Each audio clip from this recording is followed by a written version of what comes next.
రోజులు గడిచే కొలది, క్యాలెండర్లు మారే కొలది, దినాలు గడిచే కొలది, ప్రతి దినానికి ఒక్కో మెట్టు ఎక్కుతూ ముందుకు పోవాలి. మనమందరం అర్థమవుతుందా?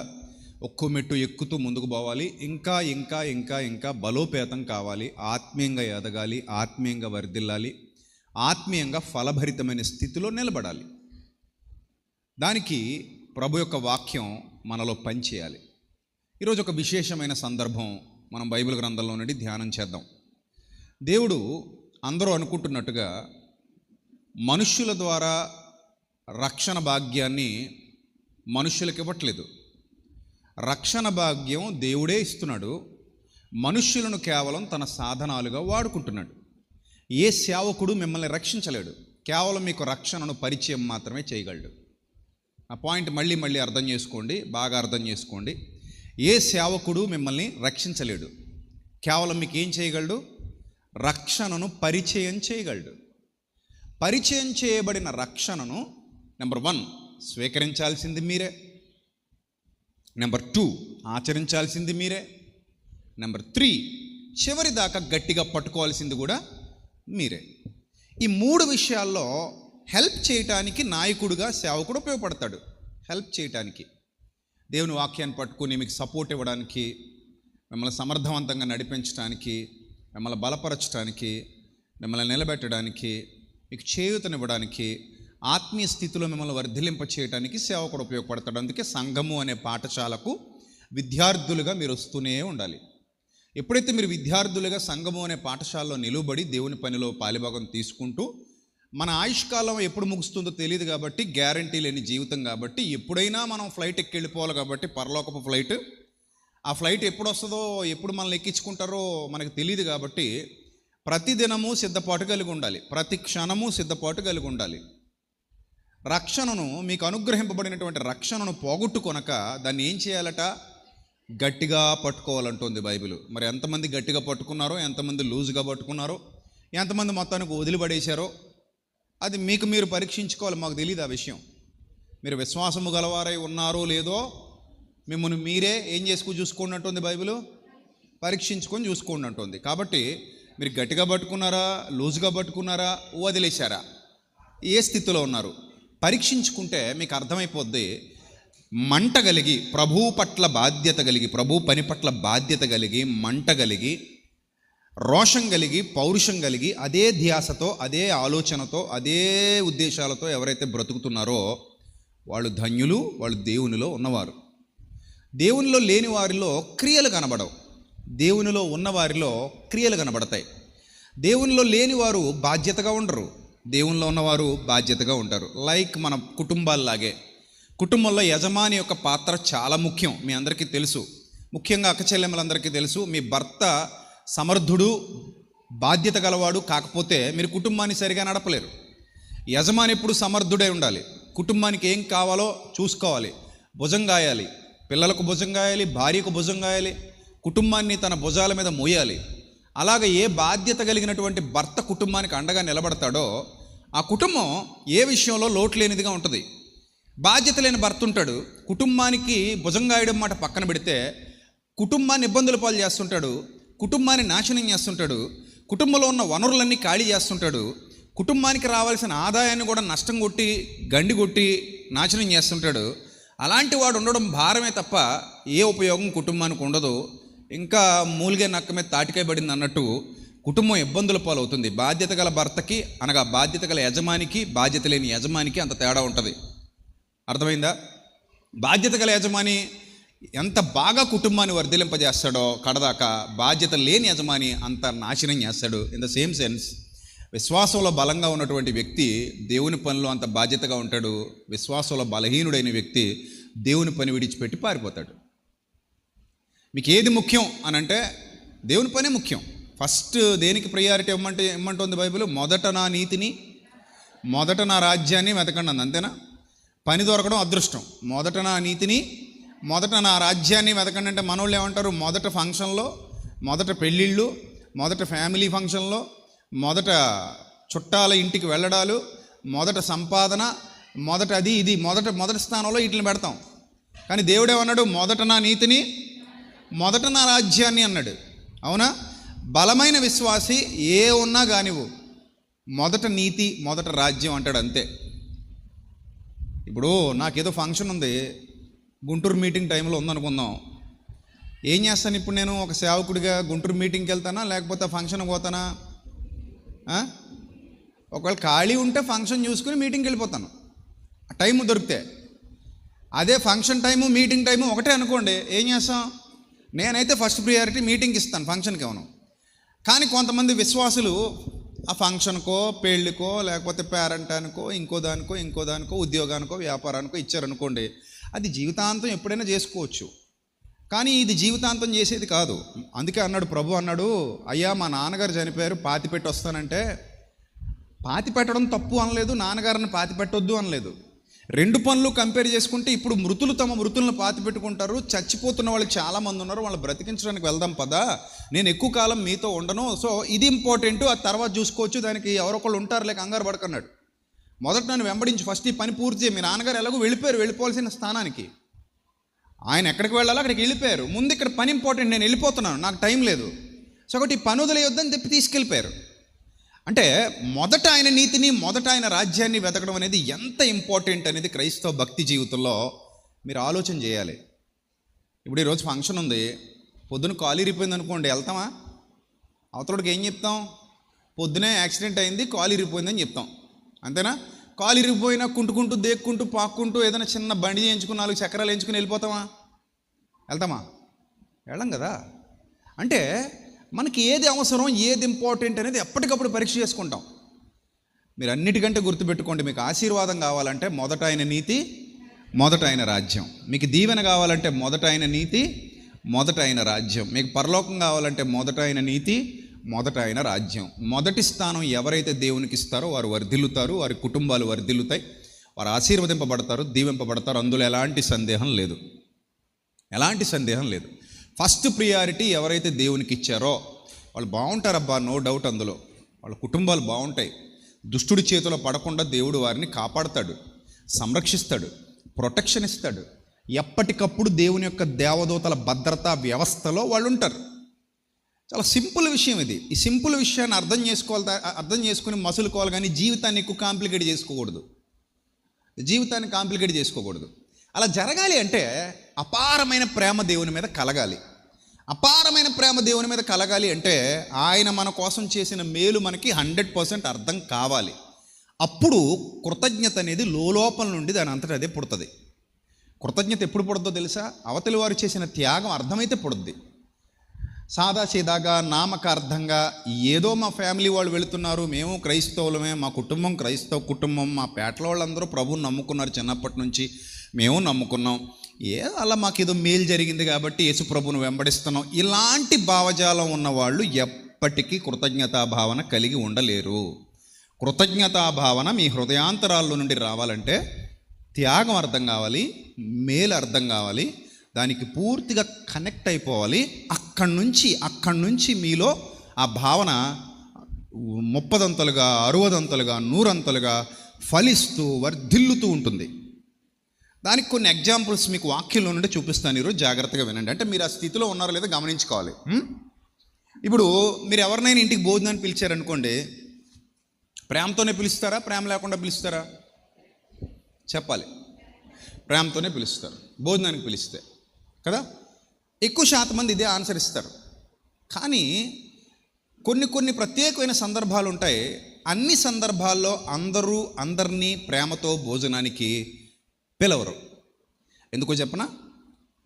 ఇప్పుడు ఒక సాదాసీదా వ్యక్తిని మీరు భోజనానికి పిలవడం వేరు, ఒక సెలబ్రిటీని భోజనానికి పిలవడం వేరు. ఒక సెలబ్రిటీ మీ ఇంటికి భోజనానికి వస్తే మీ వాల్యూ పెరుగుద్ది తప్ప అతని వాల్యూ ఏం పెరగదు. ఒక పేదోడు మీ ఇంటికి భోజనానికి వస్తే మీ వాల్యూ ఏం పెరగదు, అతని వాల్యూ ఏం పెరగదు.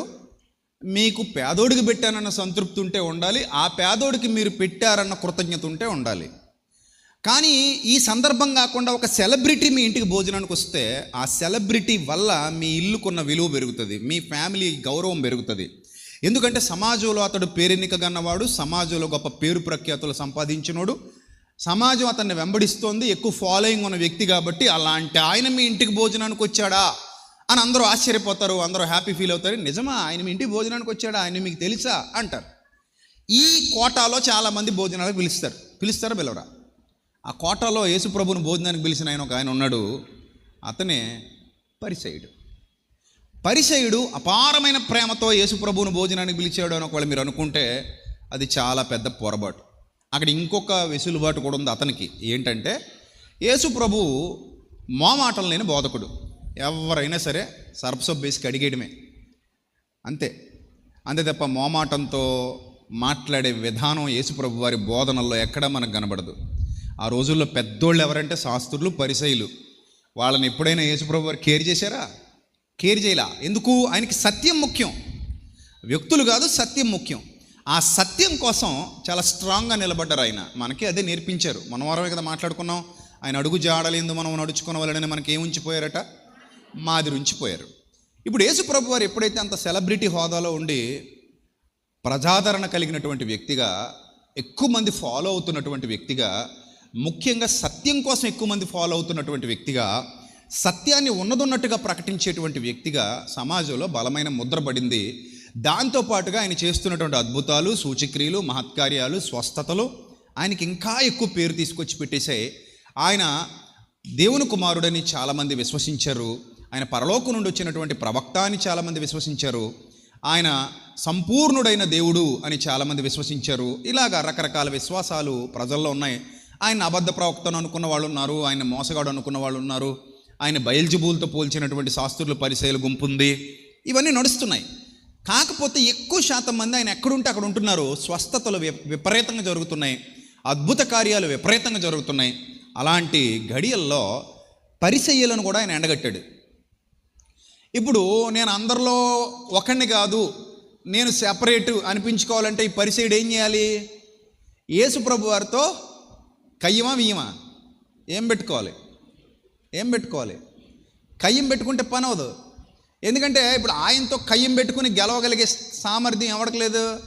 పరిసయ్యుడికి లేదు. అందుకని జాగ్రత్తగా ఏం ప్లాన్ చేశాడంటే, ఈయన్ని మనం రిక్వెస్ట్ చేసి భోజనాన్ని పిలుచుకుంటే ఆయన ఎప్పుడైనా ఒకవేళ పరిసయ్యులందరినీ ఉద్దేశించి మాట్లాడినా, శాస్త్రులందరినీ ఉద్దేశించి మాట్లాడినా మన మీదకి రాకుండా కొంచెం అలా సైడ్ చేసుకోవచ్చు. ఎందుకంటే అలాగ వచ్చినప్పుడు ఎప్పుడైనా గుంపులో గోవిందంలాగా పరిసయ్యులందరి గురించి మాట్లాడేశాడు అని ఏమైనా అనాల్సిన పరిస్థితి వచ్చినా కూడా ఏమని చెప్పుకోవచ్చు?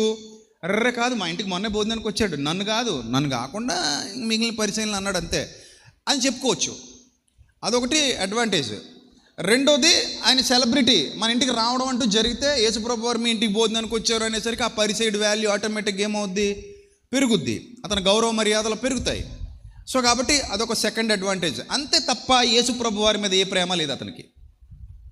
యేసుప్రభు వారి మీద ఏ అపారమైన భక్తి లేదు ఆయనకి, ఏ త్యాగపూరితమైన భావన లేదు ఆయనకి. మీరు జాగ్రత్తగా చూసుకోండి, మీలో పరిసయ్యుడు కానీ కనబడుతున్నాడేమో. ఒకవేళ మీలో పరిసయ్యుడు కానీ కనబడుతుంటే, పరిసయ్యుడికి సంబంధించిన భక్తి కనబడుతుంటే మీరు వెంటనే సెట్ చేసుకోవాల్సినటువంటి అవసరత ఎంతైనా ఉంది. లేదంటే మీరు నరకానికి పోతారు. మళ్ళీ చెప్తున్నా, పరిసయ్యుడి భక్తి మీకు వద్దు. అంటే యేసుప్రభుని భోజనానికి పిలిచాడు కదా, ఆఫ్ కోర్స్. యేసుప్రభుని గౌరవంగా ఆహ్వానించాడు కదా, ఆఫ్ కోర్స్. యేసుప్రభు కోసం రకరకాల వంటలు సిద్ధం చేయించాడు కదా, ఆఫ్ కోర్స్. కానీ యేసుప్రభు మెచ్చుకున్నాడా? మెచ్చుకోలా. అంటే ఈ భక్తి మనకొద్దు, ఇది ఫిక్స్ అయిపోండి. ఏ భక్తి మనకొద్దు?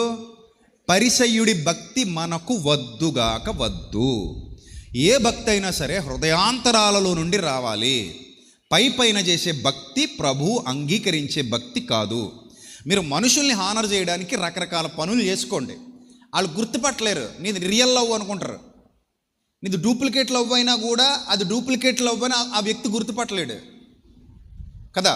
నువ్వు చూపించే హానర్ మాత్రమే చూస్తాడు. నువ్వు దండేసావా లేదా, నువ్వు సాల్వా కప్పేవా లేదా, నువ్వు ఫ్రూట్స్ పెట్టావా లేదా, నువ్వు భోజనం పెట్టావా లేదా, నువ్వు చికెన్ వేసావా, మటన్ వేసావా, విసనకర తీసుకుని విసిరావా లేదా, ఏసీ స్విచ్ ఆన్ చేసావా లేదా, ఫ్యాన్ పెట్టావా లేదా, ఇవన్నీ చూస్తాడు. అవన్నీ నువ్వు చేసావు అనుకో, ఏం ఫీల్ అవుతాడు?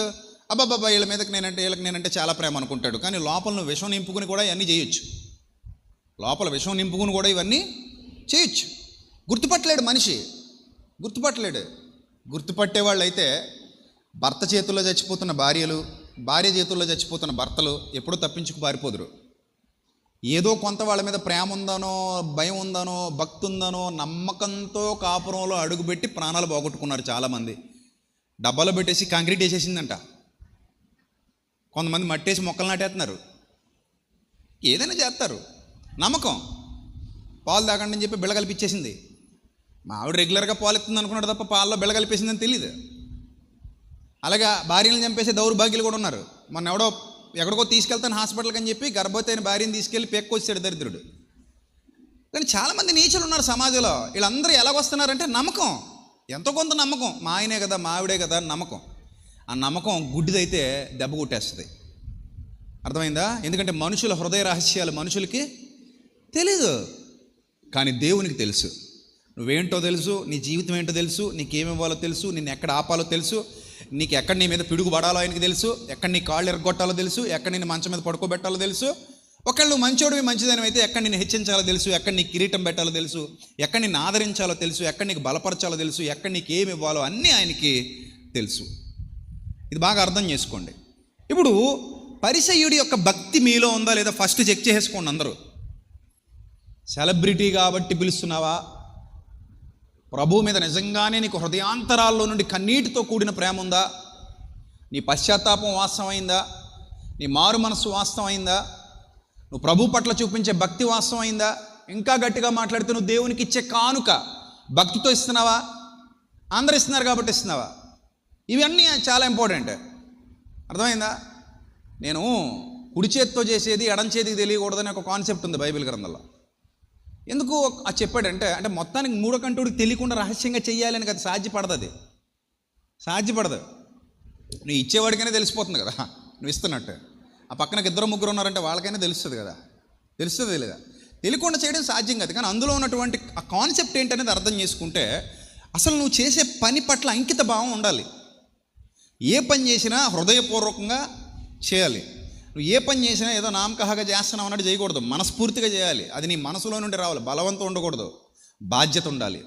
బలవంతం వేరు, బాధ్యత వేరు. బలవంతంగా కాపురం చేసే భార్య వేరు, బాధ్యతతో కాపురం చేసే భార్య వేరు. బలవంతంగా కాపురం చేసే భర్త వేరు, బాధ్యతగా కాపురం చేసే భర్త వేరు. రెండింటికి చాలా తేడా ఉంటుంది. సో నువ్వు భక్తి కూడా బలవంతంగా చేసేదే ఉండకూడదు, బాధ్యతగా చేయాలి. ఎలా చేయాలి? బాధ్యతగా చేయాలి. సో నీ ప్రేమ, నువ్వు వ్యక్తీకరించే ప్రేమ అది వాస్తవమైందా? నిజంగా హృదయాంతరాల్లో నుండి వస్తుందా? నీ మారు మనస్సు, నీ ప్రార్థన, నీ భక్తి, నీ యథార్థత అన్నీ నిజమైనవేనా? ఒకసారి నిజంగా పరీక్షించుకోండి. నేను చెప్తున్నాను. ఎందుకో చెప్పనా? ఎందుకు ఇంత బతిమలాడు మీ మీద మిమ్మల్ని అందరినీ బతిమలాడు ఎందుకు చెప్తానో చెప్పనా? వాక్యం, రేపు పొద్దున మనం మరణించే సమయానికి లోపాలుంటే, మనలో లోపాలుంటే మనం ఆ పరలోకపు ఫ్లైట్ ఎక్కలేం. ఆ భక్తి అక్కడితో పోద్ది. అందుకే లోపము లేనివారుగా మీరు పరలోకపు ఫ్లైట్ ఎక్కి వెళ్ళిపోవాలి. చాలామంది వెటకారించవచ్చు, వీళ్ళ మొహం పరలోకం అంట, అదంట ఇదంట, వీళ్ళు చూసారా ఏడిసారా యేసుప్రభు అంట, అదంట ఇది అంటారు. సిలువను గూర్చిన వార్త నశించున్న వారికి ఎలా ఉంటుందమ్మా? అది వెరితనంగానే ఉంటుంది వాళ్ళకి. కానీ మనకు రక్షింపబడుచున్న మనకు అది దేవుని శక్తి. అది మనకు తెలుసా రుచి? అంతే కదా, మనకు తెలుసా రుచి, మనకు అర్థం అవుద్ది కదా. సో ఇక్కడ ఆ పరిసయుడి భక్తి లేకపోతే మరి ఏ భక్తి ఉండాలి అనే పాయింట్ వస్తే, రెండు కలిపి ఒకేసారి పాఠం చెప్పడం పరిశుద్ధాత్మని యొక్క స్పెషాలిటీ, ప్రభు యొక్క స్పెషాలిటీ. లూకా సువార్త 7వ అధ్యాయంలో 2 వేరువేరు వ్యక్తిత్వాలు, 2 వేరువేరు జీవితాలు, ఒక్కడే ప్రభువు. చాలా అద్భుతమైన ఘట్టం అది. చాలా అద్భుతమైన ఘట్టం. క్రైస్తవ భక్తి జీవితాన్ని ఒక అద్దంలో చూపించినట్టుగా చూపించేటువంటి ఒక అద్భుతమైన ఘట్టం లూకా సువార్త 7వ అధ్యాయంలో మనకు దర్శనమిస్తుంది. 2 వేరువేరు వ్యక్తిత్వాలు, ఒక్కడే ప్రభువు. ఒక అద్భుతమైన సంఘటన.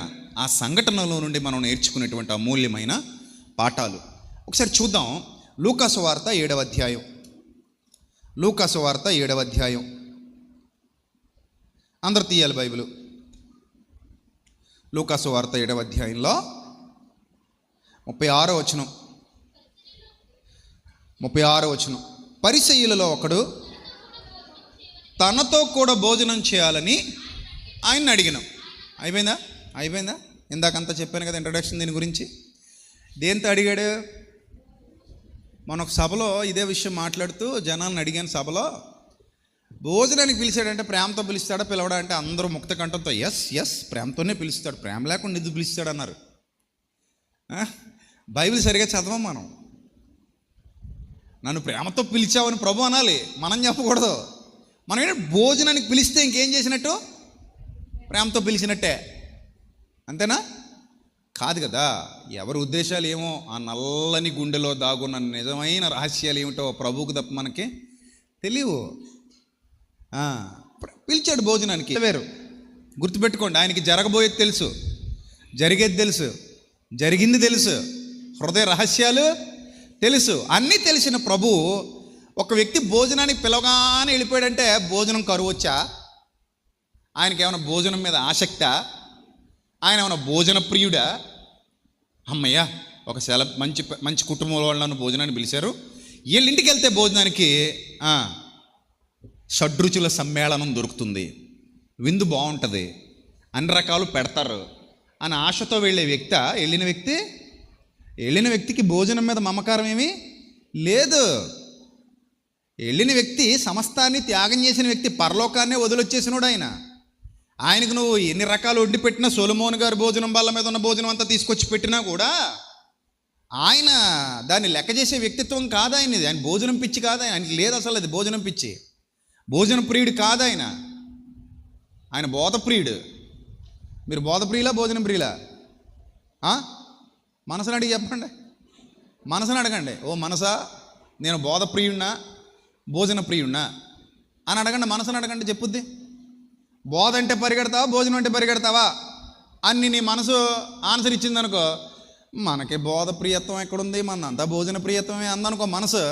ఇంకా అలా గమ్మున ఉండిపో, కలుగులు ఎలకలాగా బయటికి రాకు. ఎందుకంటే ఒకవేళ ఇప్పుడు చేతులు ఎత్తినా రేపొద్దున మరుగైనది ఏది బయలుపరచబడకపోదు, రహస్యమైనది ఏది వెలుగులోనికి రాకమానదు. ఆ రోజు దేవుడు అంటాడు, అమ్మ ఆ రోజు చర్చిలో నా సేవకుడు మాడుతుంటే నువ్వు బోధ ప్రియుడువా భోజన ప్రియుడు అని అడిగితే, అర్రే నేను బోధ ప్రియుడినండి, భోజన ప్రియుడిని కాదండి, నేను చేయొత్తావు కదా, నువ్వు దానికి పూర్తి విరుద్ధం కదా, అబద్ధాలు చెప్పేవేంది అని అడిగితే 4 కోసేస్తాడు. జాగ్రత్త. మరి అంతే కదా, అబద్ధాలు చెప్పకూడదు. మనం దేనికి ఇష్టపడతాం? భోజనాన్ని ఎక్కువ ఇష్టపడతామా, బోధన ఎక్కువ ఇష్టపడతామా అంటే అది మన మైండ్ని అడిగి చెప్పాలి. మన మైండ్ చెప్పాలి దాన్ని. నిజమే అమ్మా, నువ్వు భోజనం, యేసుప్రభుకు భోజనం కావాలా? మనుష్యుడు అలాగైతే యేసుప్రభు సాతాను అవకాశం ఇచ్చినప్పుడే రాళ్ళు ఏం చేసుకుని తినేయాలి? రొట్టెలు చేసి తినేయాలి. ఏమన్నాడు యేసుప్రభు? అంత ఆకలితో ఉండి కూడా 40 రోజులు భోజనం లేదు అప్పటికి. 40 రోజులు కడుపు కాలిపోయి ఉన్నారు ఆయన మనలాంటి శరీరంలో. అలాంటి స్థితిలో కూడా సాతానుని ఎదురిస్తూ ఆయన అంటారు, ఇదిగో మనుష్యుడు రొట్టె వలన మాత్రం కాదు కానీ దేవుని నోట నుండి వచ్చు ప్రతి మాట వలన జీవించును. అందుకే మన వాళ్ళు కూడా జనాన్ని ఆకర్షించడానికి ప్రత్యేక భోజన వసతి సదుపాయము కలదు అని వెయ్యాల్సి వస్తుంది. మళ్ళీ కింద ఆటో ట్రాక్టర్ సదుపాయము కలదు. సిగ్గుపడాలి మనం. ఏం చేస్తాం, ఇంకా కర్మలా గాలింది. కొన్ని సంఘాలు అయితే పాస్టర్ గారు మైకెట్టి చెప్తుంటాడు, అమ్మా టైం అయిపోతుందమ్మా, తొందరగా పనులన్నీ ముగించుకుని రండమ్మా అంటాడు. ఏంటో మరి అది వింటేనే వీళ్ళు వస్తారు. మనకు ఆ బాధ లేదులేండి, ఎక్కడో పొలాల్లో ఉన్నాం కాబట్టి మీకు వినపడదు, నాకు వినపడదు. ఇది అవుట్స్కట్స్ కదా, మనకు ఆ ఇబ్బంది లేదు. మైక్లో అమ్మ సావారం పిల్లలు తొందరగా రావాలమ్మా, అమ్మ ఎదురుపాక పిల్లలు తొందరగా రావాలమ్మా, రాయవరం వాళ్ళు తొందరగా రావాలమ్మా, మీ వంటకాన్ని ముగించుకొని, అనపర్తోళ్ళు మండపేటోళ్ళు తొందరగా రావాలమ్మా, మీ వంటలు అని ఆ కర్మ మనకు పట్టలేదు దేవుడి దయ వల్ల. ఒకవేళ మీ ఇళ్ళ మధ్యలో కనుక ఇలాంటి పరిస్థితి ఉంటే మేము అలాగే అడుక్కోవాల్సి వచ్చేదేమో మిమ్మల్ని. బాబు తొందరగా రండి బాబు, టైం అయిపోతుంది బాబు, వాక్యం టైం అయిపోతుంది బాబు అని అడుక్కోవాలా మిమ్మల్ని? మీరు పరిగెత్తుకు రావాలా? ఏ హాస్పిటల్లో అయినా డాక్టర్ గారు మైకెట్టి, అమ్మా రోగులు తొందరగా రావాలమ్మా, అమ్మా జబ్బులు ఉన్న వాళ్ళందరూ తొందరగా రావాలమ్మా, టైం అయిపోతుందమ్మా, ప్లీజ్ అమ్మా అంబులెన్స్ వచ్చి మీ గుమ్మం దగ్గర వెయిట్ చేస్తుందమ్మా, ఎక్కడమ్మా అంటాడా? ఏ హాస్పిటల్ అయినా అంటాడు అలాగా? మనం పరిగెత్తుకెళ్తాం, వాళ్ళ లైన్లో నిలబెడతారు, మనం పరిగెత్తుకెళ్తాం కదా. సో దేవుని వాక్యం వినబడేప్పుడు పరిగెత్తుకెళ్ళాలి, ఆ మనసు ఉండాలి. బోధ ప్రియత్వం అంటే అది. మనుష్యుడు రొట్టె వలన మాత్రం కాదు కానీ, అలాంటి యేసయ్య పరిసయ్యుడి ఇంటికి భోజనానికి వెళ్ళారట. పిలవగానే వెళ్ళిపోయారట. అపార్థం చేసుకునే వాళ్ళు ఏమనుకుంటారు? ఈయన జక్క ఇంటికి పోయాడు, ఈయన పరిసయ్యుడి ఇంటికి పోయాడు, ఈయన సెలబ్రిటీల ఇంటికి వెళ్తాడు, డబ్బులు ఉన్న వాళ్ళ ఇంటికి వెళ్తాడు, మా ఇంటికి ఎందుకు వస్తాడు అన్న కూడా అనుంటారు. కానీ యేసుప్రభుకి డబ్బులున్నోడు, బేదోడు, సెలబ్రిటీ ఏ ఉండదు. ఆయనకు అక్కడ రోగి ఉండాలి, ఈయన వైద్యుడిగా వెళ్ళాలి, ఆయన అక్కడ ఏదో ఒక పని చెయ్యాలి. అక్కడ ఒక ఆత్మ ఉండాలి, ఆ ఆత్మ నేను రక్షించాలి, అందుకని వెళ్ళాలి. అంతే ఆయన పని. ఆయన పనే అది. అందుకే మొన్నవారమే కదా మాట్లాడుకున్నాం సమరయ స్త్రీ గురించి. సమరయ స్త్రీ కోసం ఆయన కూర్చుండిపోయాడు అక్కడ. అయ్యా భోజనం తినని శిష్యులు అంటుంటే, మీకు తెలియని ఆహారం నాకు ఉందంటే ఎవడో ఏదో పెట్టేశాడు మా గురుగారికి అని వాళ్ళు అనుకుంటున్నారంట. మనమేమో రొట్టెలు తెచ్చుకున్నాం, ఈయన ఏదో వెరైటీ ఫుడ్ తినేసాడు, కొత్త రకం ఎవడో తెచ్చి పెట్టేశాడు బోధకుడు కదా, మనమేమో మామూలు రొట్టెలు తినాలరా బాబు అని మాట్లాడుకుంటున్నారు ఒకళ్ళొకళ్ళు. కానీ ఆయన చెబుతున్న ఆహారం ఏంటో వాళ్ళకు కూడా అప్పటికే అర్థం కాల. ఆ సమాచారం వాళ్ళకి తెలియలా. ఆయన ఆహారం వేరు, ఆయన పని వేరు, ఆయన ఉద్దేశాలు వేరు. రైటా? చదువుదాం ఇప్పుడు. ఆ ఊరిలో ఉన్న ఆయన పరిసయ్యుని ఇంటికి వెళ్ళి భోజన పంక్తిని కూర్చున్నారు. వరుసలో కూర్చున్నారు, డైనింగ్ టేబుల్ దగ్గర కూర్చున్నారు. యూదుల డైనింగ్ టేబుల్స్ డిఫరెంట్గా ఉంటాయి, కురసగా ఉంటాయి, కాళ్ళు వెనక పెట్టుకుని కూర్చుంటారు. ఆయన డైనింగ్ టేబుల్ దగ్గర కూర్చున్నారు. కూర్చుంటే ఏం జరిగింది?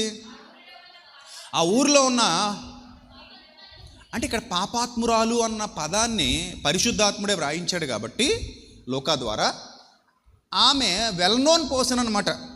అంటే కొంతమంది రహస్యంగా పాపాలు చేసేవాళ్ళు ఉంటారు, కొంతమంది పబ్లిక్గా పాపాలు చేసేవాళ్ళు ఉంటారు. అంటే జనాలందరికీ తెలిసేలాగా మాంసం తిన్నామని దుమ్ములు మెల్లో గట్టు తిరిగే బ్యాచ్ ఒకటి ఉంటుంది, సీక్రెట్గా ఇంట్లో వండుకుని తినేసే బ్యాచ్ ఒకటి ఉంటుంది. 2 బ్యాచ్లు ఉంటాయి కదా. ఈమె పబ్లిక్ అనమాట. ఆమె ఏ పాపం చేసిందో, మరి ఏ విధమైన పాపాత్మురాలో అక్కడ మనకు ఓపెన్గా చెప్పలేదు, కానీ పబ్లిక్లో మాత్రం ఈమెకున్న నేమ్ ఏంటి? ఈమె పాపాత్మురాలైన స్త్రీ. అంటే పబ్లిక్లో ఫోకస్ అయిపోయింది. అలాగా నేను పాపాత్మురాల్ని అని ఫోకస్ అయిపోయింది. అంటే ఏదైనా పబ్లిక్గా చేసుకుంటా పోద్దనమాట. ఈవిడ పాపాత్మురాలైన ఒక స్త్రీ అని ఆమెకు పేరు వచ్చేసింది.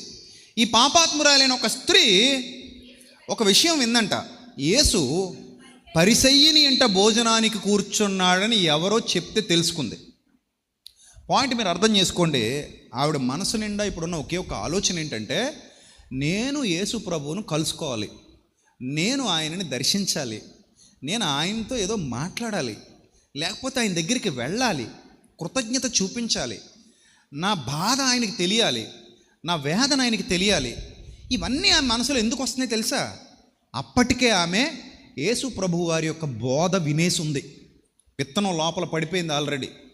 ఆమె హృదయంలో వాక్యం అనే విత్తనం పడింది. అది మొలకెత్తడం ప్రారంభించింది. అది పగిలింది లోపల. అది పగిలి పనిచేయడం మొదలుపెట్టింది. ఒక ట్యాబ్లెట్ లోపలికి వెళ్ళి పగిలి ఎలాగైతే పనిచేస్తుందో, ఆమె లోపలికి వెళ్ళినటువంటి యేసు ప్రభు వారి బోధ ఆమెలో పనిచేయడం మొదలుపెట్టింది. అది పనిచేస్తూ ఆమెను కదిలించడంతో ఆమెలో పరివర్తన ప్రారంభమైంది, మారు మనస్సు ప్రారంభమైంది. ఆ మారు మనస్సు ప్రారంభమైన తర్వాత యేసును వెదకాలన్న ఆశ కలిగింది. చూశారు? ఏం కలిగింది? యేసయ్యను వెదకాలన్న ఆశ కలిగింది. అది ఎవరో పుట్టిస్తే పుట్టేది కాదు, లోపల దాని అంతటా అదే పుడద్ది. వాక్యం లోపలికి వెళితే ఎంత కఠిన హృదయమైనా కరగాల్సిందే. పనిచేయడం మొదలు పెడితే, వాక్యం పనిచేయడం మొదలు పెడితే, హింసకుడు, దోషకుడు, హానికరుడే ఏమైపోయాడు? మారిపోయాడా లేదా? మారిపోతాడు. అంతే. అది వాక్యానికి ఉన్న శక్తి. అందుకే మీరు సర్వలోకానికి వెళ్ళండి, సర్వ సృష్టికి సువార్తను ప్రకటించండి. ప్రకటించి వారు పంపబడని ఎడల వారు ఎట్లు విందురు, వినని ఎడల ఎట్లు వారు ప్రభువుకు ప్రార్థన చేస్తారు. కాబట్టే సువార్త ప్రకటించి వారి పాదాలు సుందరములు అన్నాడు ప్రభు. కాబట్టి ఈమె మనస్సులో ప్రభు యొక్క ప్రేమ, ఆయన చూపించినటువంటి ఆదరణ, ఆయన చూపించినటువంటి ఆ యొక్క మాటల్లో, ఆయన మాటల్లోని సారం ఆమె హృదయంలోకి ఎప్పుడైతే వెళ్ళిందో, ఆమెలో ఒక వ్యక్తమైన భావన వచ్చేసింది. ఎలా దాన్ని ఎక్స్ప్రెస్ చేయాలో అర్థం కావట్లా. కొన్ని సందర్భాల్లో చూడండి, మనం మాటలతో చెప్పలేనప్పుడు ఏం చేస్తాం? మాటలతో చెప్పలేం, ఏం చేస్తాం? ఇంకేం చేస్తామో తెలీదు, ఏదో ఒకటి చేస్తాం. అది బాధ అయినా, సంతోషమైనా, ఇంకోటైనా కొన్ని మాటల్లో చెప్పలేం. కొంతమంది పట్టుకుని ఏడ్చేస్తారు. కొంతమంది ఉంటారు మాట్లాడడానికి రాదు వాళ్ళకి, ఇంకా వాళ్ళ దగ్గర భాష లేదు. ఏం చేస్తారు? పట్టుకుని ఏడ్చేస్తారు. అది అమ్మను కావచ్చు, నాన్న కావచ్చు, ఎవరైనా కావచ్చు, పట్టుకుని ఏడ్చేస్తారు. కొంతమంది కింద పడి దొలుతుంటారు కదా. కొంతమంది చూడండి తల గోడకేసి కొట్టుకుంటారు. మహానుభావులు వాళ్ళు, మహాతల్లులు ఉంటారు. కొంతమంది మహాతల్లులు ఏం చేస్తారట? తల గోడకేసి కొట్టుకుంటారట. మరి ఎవరు నేర్పించారో ఈ గొప్ప స్కిల్ వాళ్ళకి? కొన్ని సందర్భాల్లో ఏం చేయాలో తెలియదు, ఏదో ఒకటి చేస్తుంటారు. అందులో కొన్ని పిచ్చి పనులు ఉంటాయి, కొన్ని మంచి పనులు ఉంటాయి. మంచి పనుల వరకు ప్రాబ్లం లేదు, కానీ పిచ్చి పనులు ఉంటేనే ప్రాబ్లం. ఆ పిచ్చి పనులు చేసేవాళ్ళు మాత్రం మారాలి. తల గోడకేసి కొట్టుకోవడం, చేతులు చీరుకోవడం, జుట్టు పీక్కోవడం,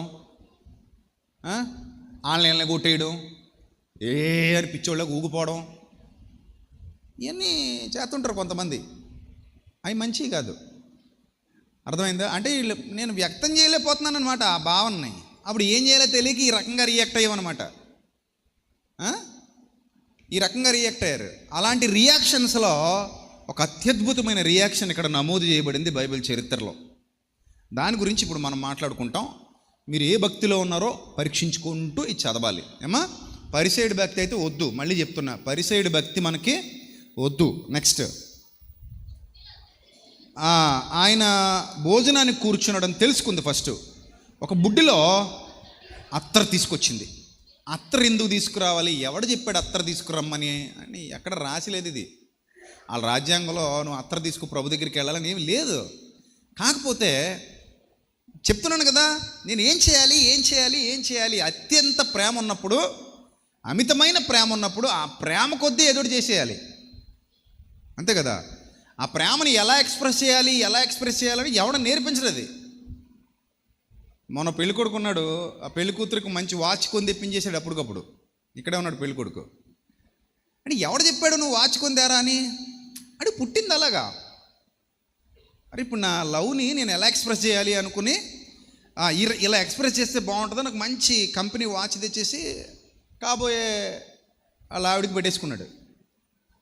అంటే ఇది ఒక్కొక్కడు ఫీలింగ్ ఒకలాగా ఉంటుందబ్బా. ఎలా ఎక్స్ప్రెస్ చేయాలంటే దాన్ని ఎక్కడ రాసి ఉండో, ఇక ఇలా రాయాలి, ఇలా చేయాలి, ఇది రూలు, ఇది సూత్రము, ఈ లెక్క ప్రకారము చేయుము అనడానికి ఇది బడిలో పాఠం కాదు, జీవిత పాఠాలు.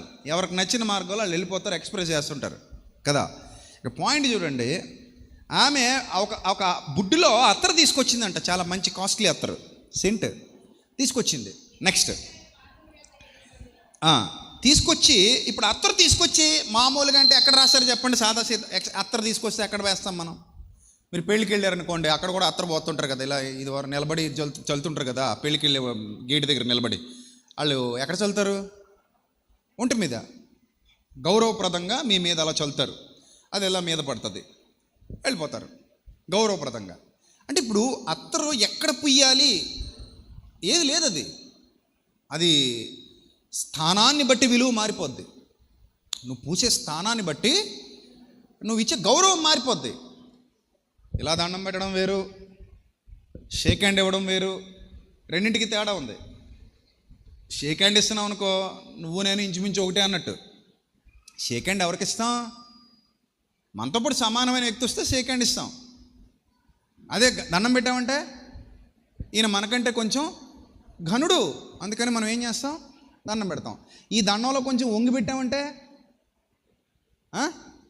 ఇంకొంచెం ఘనుడు, అందుకే ఆటోమేటిక్గా మన నడుము ఏమైంది? కొంచెం బెండ్ అయింది. కొంచెం బెండ్ అయిందంటే ఏదో భక్తి చూపిస్తున్నాం మనం, కొంచెం వంగి. ఇంకా పాదాలకు పెట్టేసాం పడుకునంటే బాగా ఘనుడు అన్నమాట. అంటే మనం చూపించే గౌరవం మన క్రియల్లో ఏమవుతుంది? కనబడుతుందా లేదా? మనం ఆ వ్యక్తి పట్ల చూపించే గౌరవం మన క్రియల్లో చూపిస్తున్నాం, కనబడుతుంది. ఇప్పుడు ఇక్కడ యేసుప్రభు వారి కోసం అత్తరు తెచ్చింది. అత్తరు తెచ్చి చూశారు, ముందు తట్టుకు రాలేదుగా. ముందు తట్టుకు వచ్చిందా? ముందు తట్టుకు రాలా. ఏ తట్టు వెళ్ళిందంట? Back side వెళ్ళిందంట. చూశారు? అంటే గౌరవించే విధానం ఎక్కడి నుంచి వస్తుంది అంటే హృదయంలో నుంచి వస్తుంది. ప్రేమించే విధానం ఎక్కడి నుంచి వస్తుంది అంటే హృదయంలో నుంచి వస్తుంది. అది మనసులో నుంచి పుట్టే ఒక అవ్యక్తమైన భావన. దానికి రాతలు ఉండవు, దాన్ని ఎక్స్ప్రెస్ చేయడానికి అక్షరాలు ఉండవు, దాన్ని వివరించడానికి మాటలు ఉండవు. అవి అలా జరిగిపోతాయి అంతే. ఎవరో చెప్తే ఏం చేయలేసమ్మా, అది గుర్తుపెట్టుకో. అలాగని దేవుడు ప్రేరేపిస్తే కూడా ఏం చేయలే. ఆమెకు అలా పుట్టింది అంతే. ఆమె మనసులో నుంచి వచ్చిన ఒక అవ్యక్తమైన భావన, అది అపూర్వమైన భావన, ప్రేమపూర్వక భావన. ఆ భావనలో నుండి ఆమె అలా చేయాలనుకుంది, చేసేసింది. వెనక తట్టు పోయింది, ముందు తట్టుకు రాలా. వెనకబోయి ఆయన పాదముల దగ్గర నిలబడింది. కన్నీళ్ళు వస్తున్నాయి. కన్నీళ్ళు ఎలాగొస్తాయి తెలుసా? కన్నీళ్ళు హృదయం పగిలితే వస్తాయి. అలా కాదండి మాకు ఉట్నే వచ్చేస్తాయండి మహానటి సావిత్రిలాగా అంటే వస్తాయి, అలా కూడా వస్తాయి, కాదని నేను అన్నాను. నటులకు వస్తాయి. ఇది నటన కాదు, నిజం. ఇది నటులు కొంతమంది ఉంటారు, వాళ్ళని ఏమనక్కర్లా, టిక్మని ఏడిచేస్తారు అంతే. అలా ఏడిచేస్తారు అప్పటికప్పుడు, ఇలా జల జల జల జల కారుతుంటాయి. నేను కూడా చూశానమ్మా అలాంటి నటుల్ని, నాకు తెలుసు అలాంటి నటులు. ఇలా మామూలుగా అలా అలా అలా అంటే కాసేపు అలా కూర్చుంటారు, అలా అలా అలా ఏడిచేస్తారు అంతే.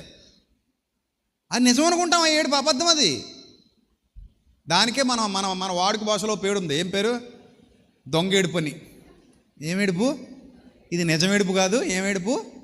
దొంగేడుపు రాయన ఆయన ఇది అంటే. ఆ దొంగేడుపులు ఉంటాయి, కొంతమంది ఏడుస్తారు అలాగా. అయ్యే ఉట్టుట్టు కన్నీళ్ళు, అవి ఉట్టుట్టు కన్నీళ్ళు. ఏదో ఉత్తుత్తి బ్యాంక్ అన్నట్టు ఈ ఉత్తుత్తి కన్నీళ్ళు అనమాట. నిజం కాదు అది. అలాంటి కన్నీళ్ళు కావు ఇవి. ఆ దొంగ కన్నీళ్ళు అయితే వస్తాయి, చాలామందికి వస్తాయి. ఇవి దొంగ కన్నీళ్ళు కాదు, హృదయాంతరాలలో నుండి వస్తున్నటువంటి పగిలిన బండలో నుండి నీళ్ళు వచ్చినట్టుగా విరిగి నలిగిన మనస్సులో నుండి వస్తున్న వెలకట్టలేని కన్నీరు. ఏ నీరు? వెలకట్టలేని కన్నీరు. మీకు ఈ కన్నీటి గ్రంథుల్లో నుండి కన్నీళ్ళు రావటానికి మనం బాగా ఒత్తిడిలో ఉంటే, బాగా ఏడుస్తూ ఉంటే, బాగా విపరీతమైన దుఃఖంలో ఉంటే ఎక్కువ కన్నీళ్ళు వస్తాయి. అంటే సాధారణంగా మనకి ఇష్టమైన వ్యక్తులు చచ్చిపోయినా, మనకి ఇష్టమైన వ్యక్తులు దూరం అయిపోయినా, మనకి ఇష్టమైనది ఏదైనా దక్కకపోయినా, అప్పుడు వాళ్ళ హృదయం పగిలిపోయి బాగా ఎక్కువ ఏడుస్తారు. బాగా ఎక్కువ ఏడిస్తే మొత్తం ఫోకస్ అంతా బాధ మీద, మొత్తం బాడీ అంతా, మనసంతా బాధ మీద లగ్నమై ఉంటుంది. కాబట్టి వాళ్ళకి విపరీతమైన దుఃఖంలో నుండి విపరీతమైన కన్నీళ్ళు అలా బయటికి వెళ్ళిపోతాయి. కానీ ఎంత దుఃఖం ఉంటే కాళ్ళు గడిగేంత కన్నీళ్ళు వస్తాయి. ఇప్పుడు మనలో అనమాట, ఇంటికి పోయిన తర్వాత కాళ్ళు కడుక్కుంటారుగా అందరూ. ఎన్ని నీళ్ళు కావాలి మీరు కాళ్ళు కడుక్కోవడానికి చెప్పండి అమ్మా? బకెటా? ఏ బకెట్ అంటుంటే బకెట్ నీళ్ళతో కాళ్ళు కడుగుతావా? అదే ఏనుక్కోలేటి? నేను అడిగేది ఏనుక్కాలు కడగడానికి కాదు, నీ కాలు కడగడానికి. నీ కాలుకి బకెట్ అవసరం లేదు, అలా తగలేసేకండి నీళ్ళు. ఇప్పటికే చాలామందికి నీళ్ళు లేక ఎడుతున్నారు. మీరు కాళ్ళకి ఏమో బకెటు, మొలక బకెట్, మెడక బకెట్ అంటే మొత్తం 33 బకెట్లు అయితే ట్యాంక్ ఖాళీ అయిపోద్ది కదా. కాలు కడగడానికి ఎన్ని నీళ్ళు పడుతుంది తమ్ముడు? ఒక చెంబు పడుద్ది ఒక కాలుకి. శుభ్రంగా కడిగాం, వేళ మధ్యలో అది శుభ్రంగా కడిగితే, అరిపాదాలు మడం దాకా శుభ్రంగా కడిగితే ఒక బకెట్, ఒక చెంబు ఒక కాలుకి, ఇంకో చెంబు ఇంకొక కాలుకి. కొంచెం మురిగ్గా ఉంటే, అది 2 కాళ్ళు శుభ్రంగా ఉన్నాయి అనుకోండి, అప్పుడే షూ సాక్సులు తీసి వచ్చావు అనుకో, శుభ్రంగా ఉన్నాయి అనుకో, ఒక చెంబుతో 2 కాళ్ళు కూడా ఏం చేసేయచ్చు? కడిగేయచ్చు. ఇప్పుడు యేసుప్రభు వారి పాదాలు నాకు తెలిసి శుభ్రంగానే ఉంటాయి, ఎందుకంటే ఆయన చెప్పులు వేసుకుని తిరిగేవారు. సరే, శుభ్రంగానే ఉన్న యేసుప్రభు వారి పాదాలు అనుకుందాం. ఇప్పుడు యేసుప్రభు వారి పాదాలు కడగడానికి చెంబుడు నీళ్ళు కావాలి, తక్కువ అనుకుంటే, లేదా 2 చెంబులు కావాలి. 2 చెంబులు అంటే మన భాషలో ఎంత? మన కొలతల్లో చెంబు అంటే ఎంత మన కొలతలో? దాదాపు 1 లీటర్. 1 లీటర్ అనుకుంటేనే బాగా ఎక్కువ కదా. అలాంటిది 2 లీటర్లు అనుకుంటే అమ్మో ఇంకెక్కువ కదా. ఇప్పుడు మీరు 1 లీటర్ కన్నీరు కార్చాలి. ఎంత కార్చాలి? 1 లీటర్ కన్నీరు కార్చాలి. 1 లీటర్ కన్నీరు కార్చాలంటే మీ హృదయం ఎంత పగిలిపోతే 1 లీటర్ కన్నీరు వస్తుంది చెప్పండి నాకు. లీటర్ అంటే ఎంత? బాటిల్ ఏమైనా ఉందా ఇక్కడ? లీటర్ బాటిల్ ఉందా ఇక్కడ ఏమైనా? అది ఉందిగా చెల్లి, ఆ బాటిల్ వేయమ్మా. లీటర్ అంటే ఇదిగో దీని నిండా నీళ్లుంటే ఎంతో అంతమ్మా. దీని నిండా నీళ్లుంటే ఎంత? లీటరు. ఇన్ని కన్నీళ్ళు కార్చాలి మీరు.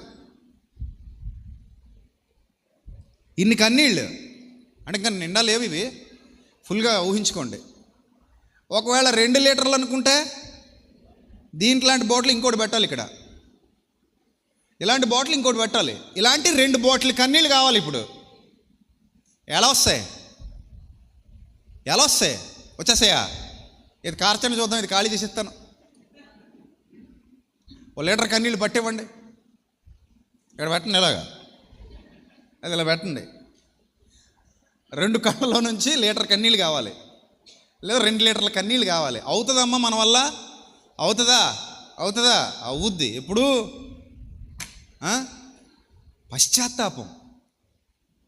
పశ్చాత్తాపం కావాలి. ఆ పశ్చాత్తాపం ఎలా ఉండాలంటే వర్ణింప సఖ్యము కానిదై ఉండాలి. ఆ బాధ, ఆ పెయిన్ అలా ఉండాలి. అంత పెయిన్ లోపల ఉంటే విరిగి నలిగిన మనస్సే నీకు ఇష్టమైన బలి అన్నాడు కీర్తన 51లో దావీదు. విరిగి నలిగిన మనస్సే నీకు ఇష్టమైన బలి. అంత కన్నీరు కళ్ళలో నుండి జాలువారుతూ ఏం జరిగిందో తెలుసా? అక్కడ వెనక తట్టు ఆయన పాదముల యొద్ద నిలబడి ఏడ్చుచు కన్నీళ్లతో ఆయన పాదములు తడిపి, పాదాలు తడిపేంత కన్నీరు వచ్చిందమ్మా. దాన్ని అంటారమ్మా మారు మనస్సు అని. నీకు వచ్చిందా మరి మారు మనసు ఎప్పుడైనా? అప్పుడెప్పుడో వచ్చిందండి అంటావా? నాకు వారం వారం వస్తుందండి అంటావా? వచ్చిందా ఇలాంటి మారు మనసు ఎప్పుడైనా? చాలా అద్భుతమైన పాట ఉంది క్రైస్తవ్యంలో. పాదాలనే కడగనా,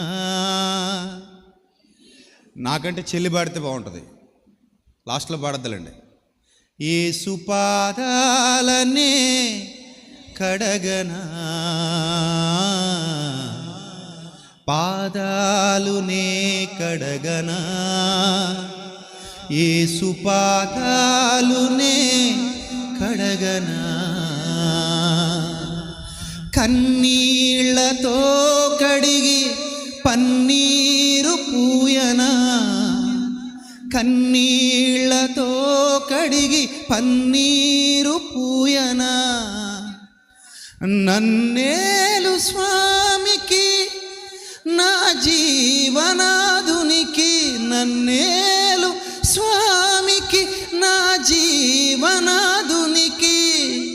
పాదాలు నే కడగనా,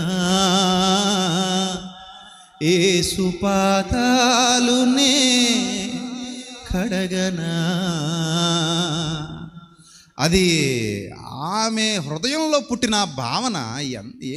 ఏ విధంగా వర్ణించగలం మనం? ఏ విధంగానూ వర్ణించలేము.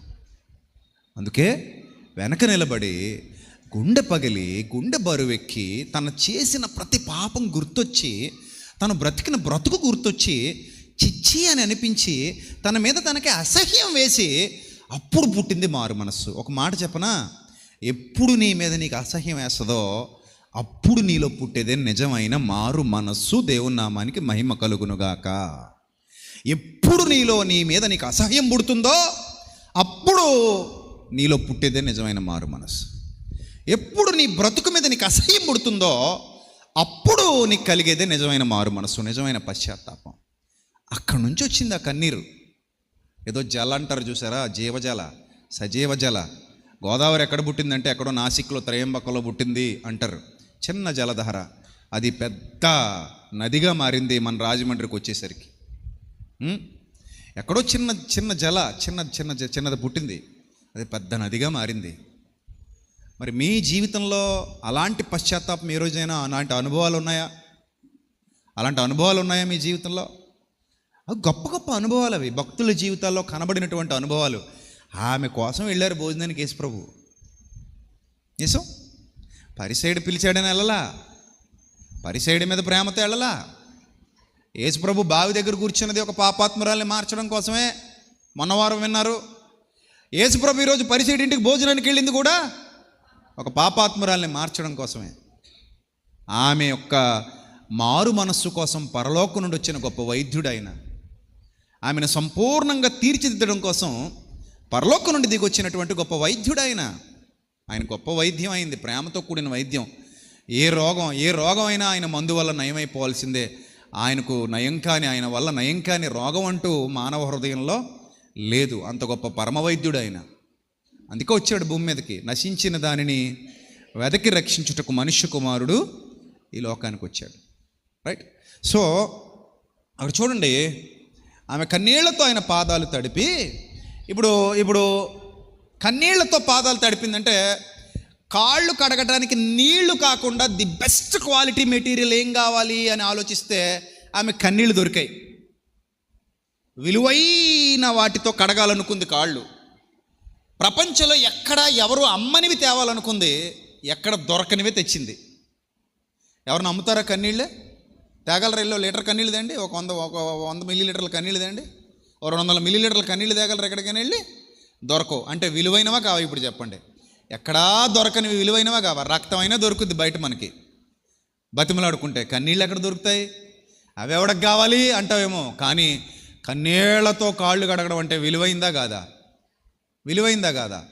చూడండి, పెళ్లి కూతురుని ఊరేగించడానికి తల్లిదండ్రులు ఆలోచిస్తుంటారు, మన అమ్మాయిని గొప్పగా ఊరేగించాలి, అందరిలా కాదు అని రథాలు తెప్పించేవాళ్ళు, 100 కార్లు అడుక్కుని మరి, బాబు మీ కారు ఉందా పంపించావా, మీ కారు ఉందా పంపిస్తా, ప్లీజ్ ఈ రోజు కారు ఇస్తావా అని అందరినీ కార్లు అడుక్కుని పెద్ద లైన్ ఎట్టి ఎక్కడి నుంచి ఊరు నుంచి ఆ చివరికి ట్రాఫిక్ ఆపేసి ఆ కార్ల మీద ఊరేగించుకుంటారు. ఇవన్నీ అదో రకం వాళ్ళ ఆనందం, పోన్లే వదిలేయండి. అంటే పిల్లల పట్ల వాళ్ళకున్న ప్రేమను అలా వ్యక్తపరుస్తున్నారు వాళ్ళు. చూసావా, మా వాడికి 200 కార్లు వచ్చినాయి, మా వాడికి 300 కార్లు వచ్చినాయి, గొప్పగా చెప్పుకోవడానికి, వీడియోలో చూపించుకోవడానికి. మేము అందరిలాగా మామూలుగా కాదు 2 గుర్రాలు వేసాం, తొందరలో బర్రెలు గేదెల మీద కూడా తిప్పుతారు పెళ్లి కొడుకుని పెళ్లి కూతురుని. చూడండి, వెరైటీ కదా మనకి. గాడిదలను తీసుకొచ్చిన ఆశ్చర్యపోక్కర్లా వెరైటీ, కుక్కల బండి తెచ్చిన ఆశ్చర్యపోక్కర్లా వెరైటీ. చూడండి, తొందరలో వస్తాయి, అవి కూడా వస్తాయి. నేను అన్నానని రాసుకుని పెట్టుకోండి. లేకపోతే ఏ భీమవరం వాళ్ళు అయితే కోడి పుంజుల్ని కోడి పెట్టలనిట్టు లాగించేస్తారు వాళ్ళు. ఎందుకంటే మన భీమవరం మరి కోడి పందాలకి స్పెషల్ కదా, అవి కూడా వస్తాయి, రావచ్చు. సో ఇలాగా అంటే ఏదో వెరైటీ ఎవడో చేయలేదు, మనం చేయాలి అంటే అంత గొప్ప గౌరవం ఇవ్వాలి. ఇదివరకు పూల దండలు వేసేవారు, తర్వాత ఏ దండలు వచ్చినాయి గొప్పకే, డబ్బులు గుచ్చి దండ కింద గుచ్చి వేసి ఇప్పటికే వేస్తున్నారు. అంటే అదొక రకమైన హానర్ అన్నమాట. డబ్బులు దండ వేస్తే చాలా గొప్ప ఘనత. ఇంకా నయం పురుల దండ కూడా ఎత్తే ఇంకా ఘనత. శ్మశానాలు తవ్వేస్తారేమో వెళ్ళి, ఏంటి ఒక రకం. కానీ ఈవిడ ఎంత వాల్యుబుల్ మెటీరియల్ తెచ్చిందంటే, కాళ్ళు కడగడానికి, యేసుప్రభు వారి పాదాలు కడగడానికి కన్నీళ్ళు పట్టుకొచ్చింది ఫ్రెష్గా. పట్టిదేల సుమా, పట్టిదేలే అప్పటికప్పుడు వచ్చినాయి. అలాగా వచ్చినాయి, నటించలా, నిజంగా వచ్చినాయి. కాళ్ళు గడిగేంత కన్నీళ్ళు వచ్చినాయి అండి, కాళ్ళు గడిగేంత కన్నీళ్ళు. తలుచుకుంటేనే ఏడుపు వస్తుంది. ఆవిడని చూస్తుంటే, అరే ప్రభు ఇలా మారాలి, మారితే ఎలా మారాలి, ఇలా మారాలి. అరా కొరా దొంగ మార్పులు కాదు, సగం మారి సగం మారకుండా సగం తెచ్చిన శవాల్లా కాదు, మారితే ఇలా మారాలబ్బా, ఇదబ్బా మారిన జీవితం అంటే, ఇలా మారితే అని అనిపించేంతటి గొప్ప భక్తురాలు ఆమె. కానీ పరిచయం చేసినప్పుడు మాత్రం ఏమని పరిచయం చేశారు పరిశుద్ధాత్ముడు? ఆ ఊర్లో ఆమె పాపాత్మురాలంట. నిజమే, ఎవరు ఎక్కువ అప్పు క్షమించబడిందో వాళ్ళు ప్రభుని ఎక్కువ ప్రేమిస్తారు. అదే అడుగుతాడు అక్కడ పరిసయ్యుడిని. ఎవరికి ఎక్కువ అప్పు క్షమించబడిందో అలాగా వాళ్ళు ప్రభుని ఏం చేస్తారు? ఎక్కువ ప్రేమిస్తారు. నా అప్పు ఎక్కువ క్షమించబడింది, నేను నా ప్రభుని ఎక్కువ ప్రేమిస్తాను, అంతే కదా. అందుకే కన్నీళ్లతో ఆయన పాదాలు కడగటం మొదలుపెట్టింది. కడుగుతూనే ఉంది, కాళ్ళు శుభ్రం అయ్యేదాకా కడిగిందండి కన్నీళ్ళు పెట్టి, కాళ్ళు శుభ్రం అయ్యేదాకా కడిగింది కన్నీళ్ళు పెట్టి. ఆ తర్వాత ఇప్పుడు సెకండ్ హానర్, ఇంకో విధమైన గౌరవం. తడిచిన ఆ పాదాలను తుడవాలి, మంచి పట్టు వస్త్రం తెచ్చి తుడిస్తే ఘనత. ప్రపంచంలో అత్యంత కాస్ట్లీ ఆ సన్నపునార వస్త్రాలు ధనవంతుడు ధరించుకునేవాడు కదా, అలాంటి కాస్ట్లీ సన్నపునార వస్త్రాలు తెచ్చి తుడిస్తే, అయ్యో ఇది ధనవంతులు ధరించుకునే వస్త్రం, పాదాలు తుడవటానికి వాడారా అని అనుకునే ఆనర్ ఇవ్వచ్చు, అది కూడా ఘనతే. కానీ చూడండి, అవ్యక్తమైన ప్రేమపూర్వక భావన అంటారు దీన్ని. ఒక ప్రేమ మనసులో పుట్టినప్పుడు, నేను నా ప్రేమను ఎక్స్ప్రెస్ చేయాలి అనుకున్నప్పుడు, అది ఒక్కొక్కరు ఒక విధంగా ఎక్స్ప్రెస్ చేస్తాడని ఇందాక చెప్పాను కదా. సో చూడండి, మేము కాలేజ్ చదువుకునే రోజుల్లో లవ్ లెటర్లు రాయడానికి పిన్నులతో పొడుచుకొని కొద్దిగా రక్తం అలా షుగర్ వాళ్ళు టెస్ట్ చేసుకుంటారు కదా, ఇలా పిన్ను పొడుచుకుంటే కొద్దిగా రక్తం వస్తుంది కదా, అలాగ సూది పిన్ని తెచ్చుకొని ఇలా పొడిచేసుకొని దాంతో ఉత్తరాలు రాసేసేవారు మా కాలేజీలో. ఆ రాసేది అది పెద్ద గొప్ప. ఇంకొంతమంది ఏం చేసేవారంటే ఏ చికెన్ సెంటర్ దగ్గరికి వెళ్ళి కోడిని కోసినప్పుడు కొంచెం బుడ్లో పట్టుకుని అది రాసేసేవాళ్ళు కూడా ఉంటారు. మేకను కోసినప్పుడు కొంచెం రక్తం తీసుకుని లవ్ లెటర్ అనమాట అది. అంటే పూర్వం సినిమాలు చూసి లవ్ లెటర్ రాస్తే దేంతో రాయాలంట? రక్తంతో రాయాలి, ఆ తర్వాత జలగలాగా రక్తం పీల్చేయాలి. ముందేమో రక్తంతో ఉత్తరం రాయాలి, తర్వాత జలగలాగా ఏం చేయాలి? ఆ ఉన్న రక్తం అంతా పీల్చి పిప్పి చేసేసి నాశనం చేసేయాలి. అదే నేర్చుకుంది ఈ సమాజం, సినిమాలు చూసి అన్నీ ఇలాంటి దరిద్రాలన్నీ నేర్చుకుందనమాట. అది ప్రేమ అనుకున్నారు, కానీ అది ప్రేమ కాదు. రక్తంతో మొదలెట్టాడంటే ఇది రాక్షసుడు, రక్తంతో మొదలెట్టిందంటే ఇది పెద్ద రాక్షసి, ఆ తర్వాత నీ రక్తం తాగుద్ది, కొంత రక్తం పెట్టుబడిగా పెట్టింది, ఆ తర్వాత మొత్తం రక్తం తాగద్ది, కొంత రక్తం పెట్టుబడిగా పెట్టాడు, ఆ తర్వాత మొత్తం రక్తం పిండేస్తాడు అని అనడానికి ఒక సింబాలిక్గా చేసిన పని ఏమో అయి ఉండొచ్చు కూడా. అది అంటే అలాంటి వాళ్ళు కూడా ఉన్నారు కాబట్టి చెప్తున్నా. అందరూ అలాంటి వాళ్ళు ఉండకపోవచ్చు, కానీ ఉన్నారు అలాంటి వాళ్ళు అనేది వాస్తవం కదా. సో అంటే వాళ్ళ లవ్ని ఎక్స్ప్రెస్ చేయడానికి ఒక్కొక్కడు ఒక వేని ఎంచుకుంటాడు. దాన్ని ఎలా మనం ఎక్స్ప్రెస్ చేస్తామనేది తెలీదు. సో ఈమెకు కూడా ఇప్పుడు తనలో ఉన్న ప్రేమను, తన కృతజ్ఞతను, తాను పొందుకున్నటువంటి మేలును, ఆయన చూపిన ప్రేమను, ఆయన చూపిన త్యాగాన్ని గుర్తించి దాన్ని ఎలా ఆయన పట్ల గ్రాటిట్యూడ్ చూపించాలి, ఎలా నేను యేసుప్రభుకి థ్యాంక్స్ చెప్పాలి, ఎలా నేను యేసుప్రభు పట్ల కృతజ్ఞత చూపించాలి అనుకున్నప్పుడు ఆమెకు దొరికిన రెండో మార్గం ఏంటంటే కన్నీళ్లతో పాదాలు కడిగేయి. రెండోది, ఎవ్వరూ చేయలేని పని చేయి, తల వెంట్రుకలను ఒక గుడ్డలాగా మార్చి, తల వెంట్రుకనే ఒక వస్త్రంలాగా మార్చి ఆయన పాదాలు తుడువు. అరే ఎంతకంటే హానర్ ఉంటుందా, ఎంతకంటే తగ్గింపు ఉంటుందా చెప్పండి, మీరు చెప్పండి. ప్రపంచంలో ఎక్కడైనా జరిగిందా? ఇది జరిగిందా? జరగలా. కన్నీళ్లతో కాళ్ళు కడగడం ఏంది, తల వెంట్రుకలతో ఆ కాళ్ళు తొడవడం ఏంది? ఇది కదా గౌరవం అంటే. ఒక వ్యక్తి హృదయం పగిలిపోతే వచ్చే గౌరవం ఇలానే ఉంటుంది. ఒక వ్యక్తి మనసులో నుంచి పుట్టే నిజమైన భక్తి ఇలాగే ఉంటుంది. కింద పడి దొల్లలేదు, తల పగలగొట్టుకోలేదు, రక్తం చిందించలేదు, ఒళ్ళు హోనం చేసుకోలేదు, ఇంకే పనులు చేయలేదు. ఆవిడ చేసిన ఒకే ఒక పని, తన మారు మనస్సుకు సింబాలిక్గా, సూచనగా ఒక అద్భుతమైన గౌరవాన్ని యేసుప్రభు వారికి ఆపాదించింది. కన్నీళ్లతో కాళ్ళు కడిగేసింది, ఆ తల వెంట్రుకలతో ఏం చేసింది, పాదాలు తుడిచింది, ఆయన కాళ్ళు ముద్దు పెట్టుకుంది. ఏం చేసింది? కాళ్ళు ఎవరైనా ముద్దు పెట్టుకుంటారా? పసిపిల్లలే పెట్టుకుంటాం, కామన్. ఎందుకు పసిపిల్లలే పెట్టుకుంటాం? అలాంటి పాదాలు ప్రపంచంలో ఎక్కడ దొరకవు. వాళ్ళు కానీ నడక మొదలెట్టారంటే అంతకంటే భయంకరంగా ఇంకో పాదాలు ఉండవు. నడక మొదలెట్టక ముందే ఆ పాదాలు మనం ఏం చేయొచ్చు, ముద్దు పెట్టుకోవచ్చు. ఎందుకంటే అంత సున్నితంగా, అంత కోమలంగా, అంత సౌమ్యంగా, అంత అద్భుతంగా. ఒకప్పుడు మనం అలాగ ఉండేవాళ్ళం. ఇప్పుడు పైకి చూసుకోకండి, చెప్పు తీసేలా పైకి చూసుకోకండి, మీరే కింద పడిపోతారు కళ్ళు తిరిగి.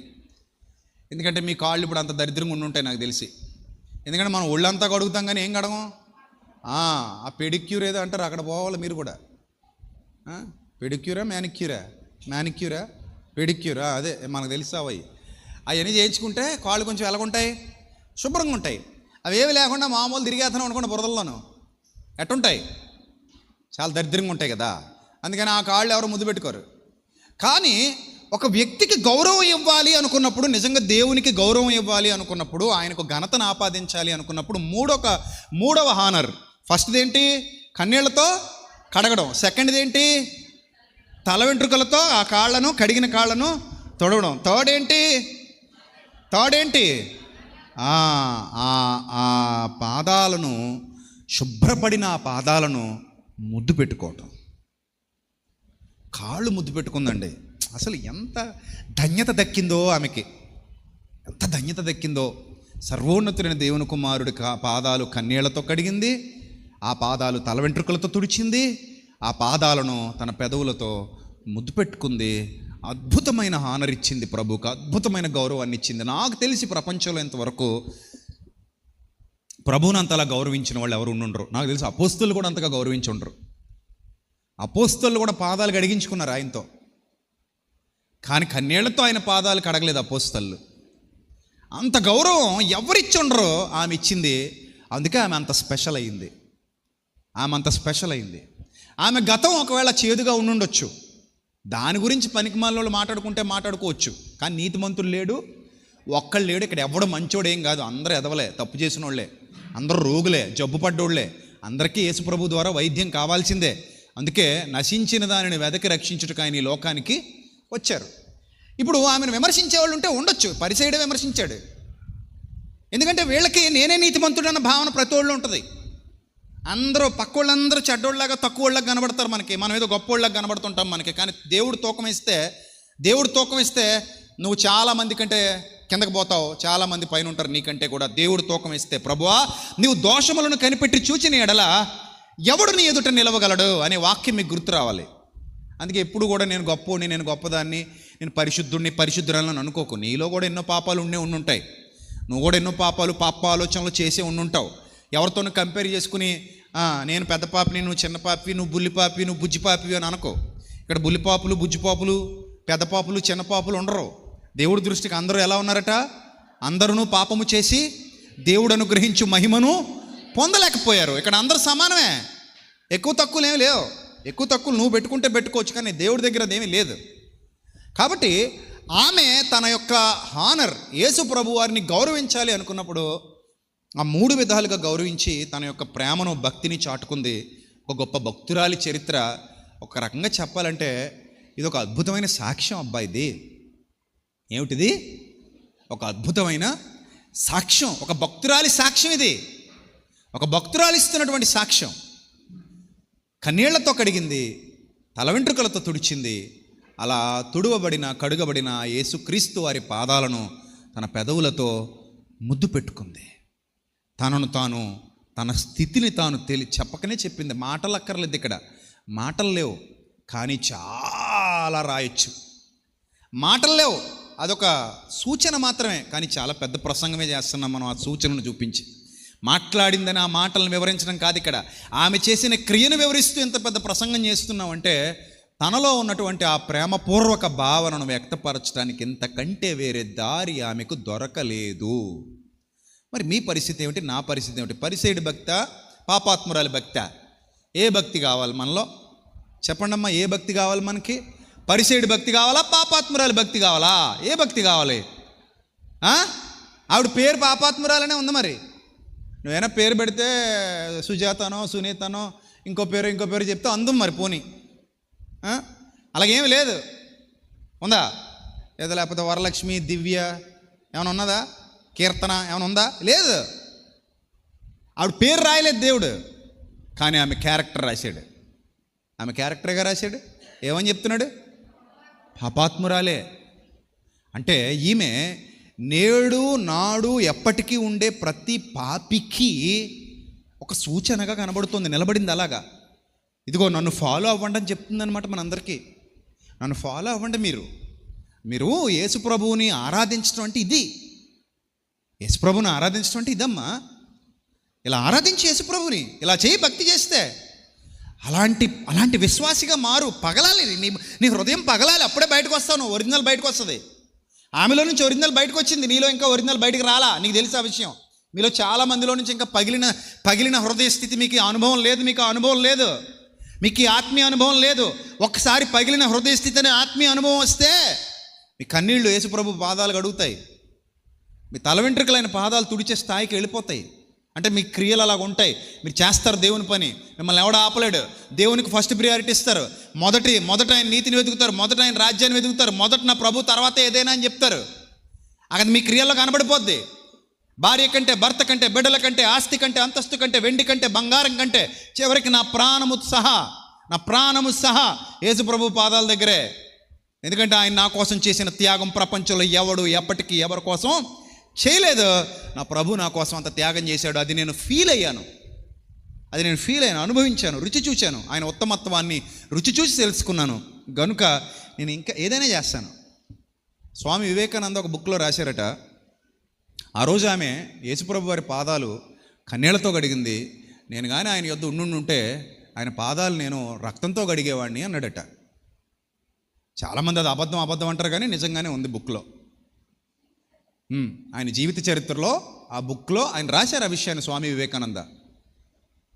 ఆయన అలాంటి ఒక అపూర్వమైన భావన వ్యక్తపరిచాడు. అంటే మతోన్మాదుల్లాగా తప్పుగా మాట్లాడకుండా ఆయన ఒక నిజమైన హిందువుగా, నిజమైన వ్యక్తిత్వం గలవాడిగా, నిజమైన ఆధ్యాత్మిక జ్ఞాన సంపన్నుడిగా అలాంటి చక్కటి భావన యేసుప్రభు వారి పట్ల వ్యక్తపరిచాడు. అంటే యేసుప్రభు వారు ఆయనకు అలాగ అర్థమయ్యారు కాబట్టి.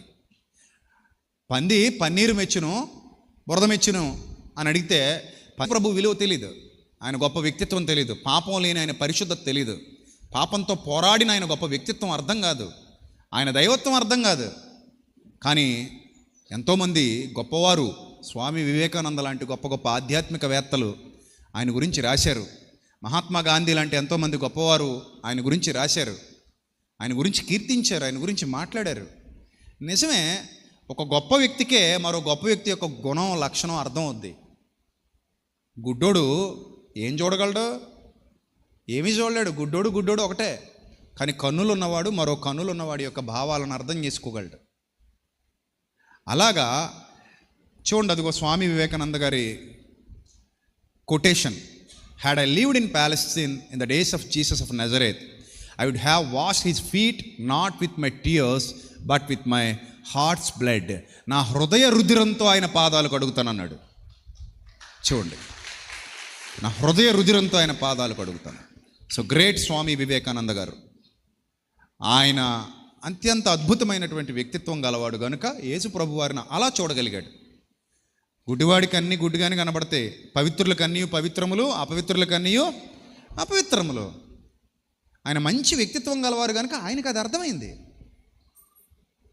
సో యేసు ప్రభు వారి యొక్క గొప్పతనం అర్థమైతే ఒక పాపిని మారు మనస్సు పొందేలా చేయాలి, పాపం నుండి విడిపించాలి, మంచి వ్యక్తిత్వాలని తీసుకురావాలి, నరకశిక్ష నుండి తప్పించాలి, నిత్య జీవానికి నడిపించాలన్న ఆయన ప్రేమ పరలోకం నుండి భూలోకానికి వచ్చేలాగా చేసింది. అందుకే ఆయన ఈ లోకానికి వచ్చాడు. ఆయన ఎవరిని నాశనం చేయడానికి రాలా, ఆయన ఎవరిని పాడు చేయడానికి రాలా, ఆయన ఎవరిని వెలివేయడానికి రాలా, తోసేయడానికి రాలా, మార్చడానికి వచ్చాడు. మంచిగా మనసు మార్చడానికి వచ్చాడు. పతనమైపోయిన స్థితిలో నుండి పవిత్రమైన స్థితిలో నుండి నడిపించడానికి వచ్చాడు. అది యేసుప్రభు వారి గొప్పతనం. అది అర్థమైన వాళ్ళందరూ ఆయన పాదాలు కడుగుతారబ్బా కన్నీళ్లతో. మోకరిస్తే కన్నీళ్ళే వస్తాయి. నీ పాపపు స్థితి గుర్తొస్తే ఆనందం వస్తుందా? నీ పతనావస్థ గుర్తొస్తే ఆనందం వస్తుందా? నువ్వు పడిపోయిన స్థితి గుర్తొస్తే బాధ రాదా? వస్తుంది. ఆ బాధలో నుండి వచ్చే కన్నీరు స్వచ్ఛమైంది. దానికి వెలకట్టలేము, విలువ కట్టలేము. భూమి మీద ఉన్న ఏ నీళ్ళకైనా రేటు కట్టగలవేమో, ఇంతవరకు కన్నీళ్లకు రేటు కట్టినవాడు ప్రపంచంలో ఎవడు లేడు. అంత విలువైనవి కన్నీళ్ళు. ఆ కన్నీళ్లతో యేసయ్య పాదాలు కడిగింది. అలాంటి గొప్పవైన తల వెంట్రుకలతో ఆయన పాదాలు తుడిచింది. పెదవులతో ఆయన పాదాలు ముద్దు పెట్టుకుంది. పరిచర్య అంతా యేసయ్య పాదాల దగ్గరే జరిగింది. పరిచర్య అంతా ఎక్కడ జరిగింది? యేసుక్రీస్తు పాదాల దగ్గర జరిగింది. మరి ఈరోజు మన పరిచర్య ఎక్కడ జరుగుతోంది? యేసుప్రభు పాదాల దగ్గరేనా? అంతగా తగ్గించుకుంటున్నావా? అంత దీనస్థితిని అనుభవిస్తున్నావా? ఆయన పని చేస్తున్నావా? ఆయన పని కోసం ముందుకు వస్తున్నావా? నేనున్నాను, ఎవరిని పంపుదును అంటే నేనున్నాను ప్రభు అని నిలబడుతున్నావా? నేను బతిమలాడాల్సి వస్తుందా? ఆలోచించండి, ఒకసారి ఆలోచించండి. అప్పుడు చివరిగా నేను ముగిస్తాను, తర్వాత మాట్లాడుకుందాం ఎప్పుడైనా సమయం ఉంటే.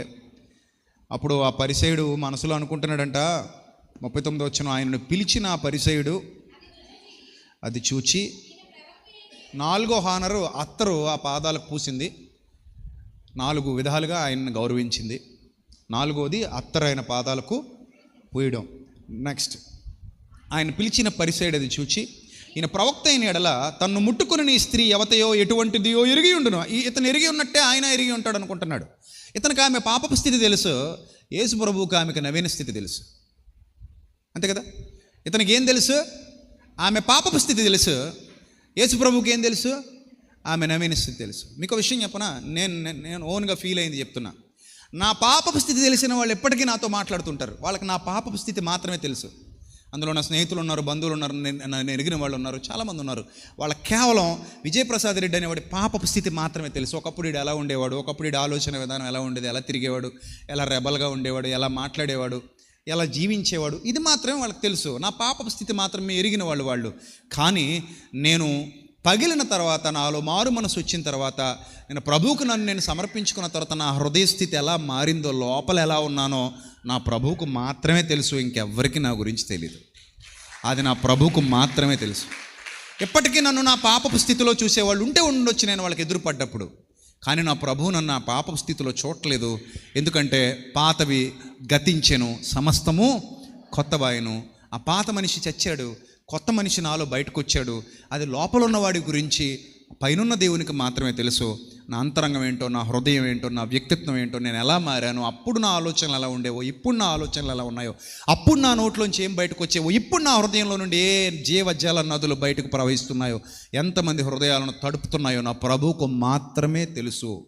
మిగిలిన వాళ్ళు ఎవరికి అది తెలీదు. ఇప్పటికీ ఆమెను గత స్థితిలో అతడు చూస్తున్నాడు, వర్తమానాన్ని మాత్రం ప్రభువు మాత్రమే చూస్తున్నాడు. ఆమె గతాన్ని పరిసేయుడు చూసి అంటున్నాడు, ఈమె ఎటువంటిదో, ఈమె ఎలాంటిదో, ఈమె ఎవతయో.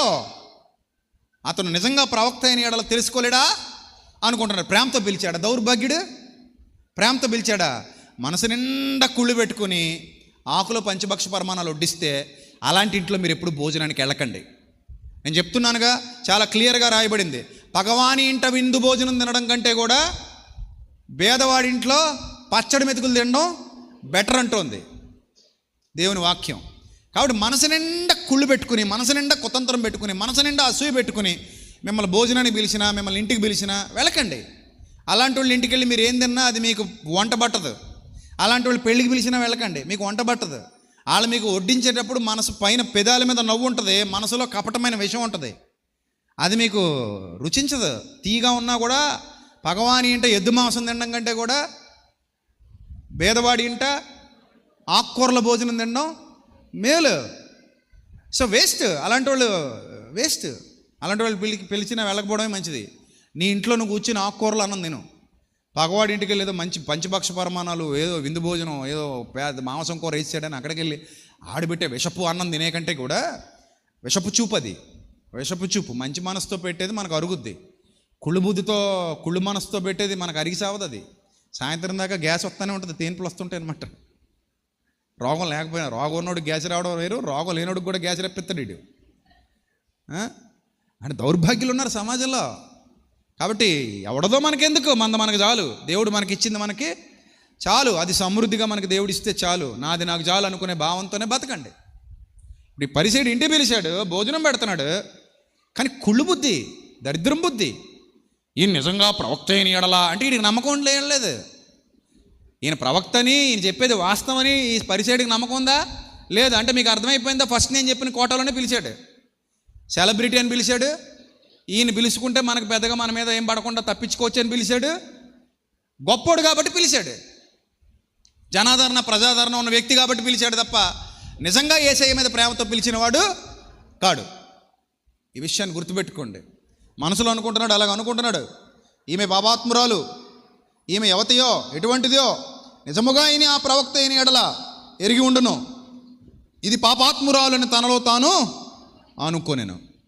అప్పుడు యేసుప్రభువు వారు అన్నారు, ఏం మాట్లాడలేదట. ఆయన ఏమన్నారంటే, అందుకేసు సీమోను నీతో ఒక మాట చెప్పాలని ఉన్నానని తనకు అతడు బోధకుడా చెప్పమన్నాడు. దొంగ నాటకాలు చూశారు పైకి ఏమంటున్నాడు, బోధకుడా, అయ్యగారు చెప్పండి సార్, బ్రదర్, సోదరా, అన్నయ్య, తమ్ముడు, నీ దొంగ నాటకాలు తగలయ్యా.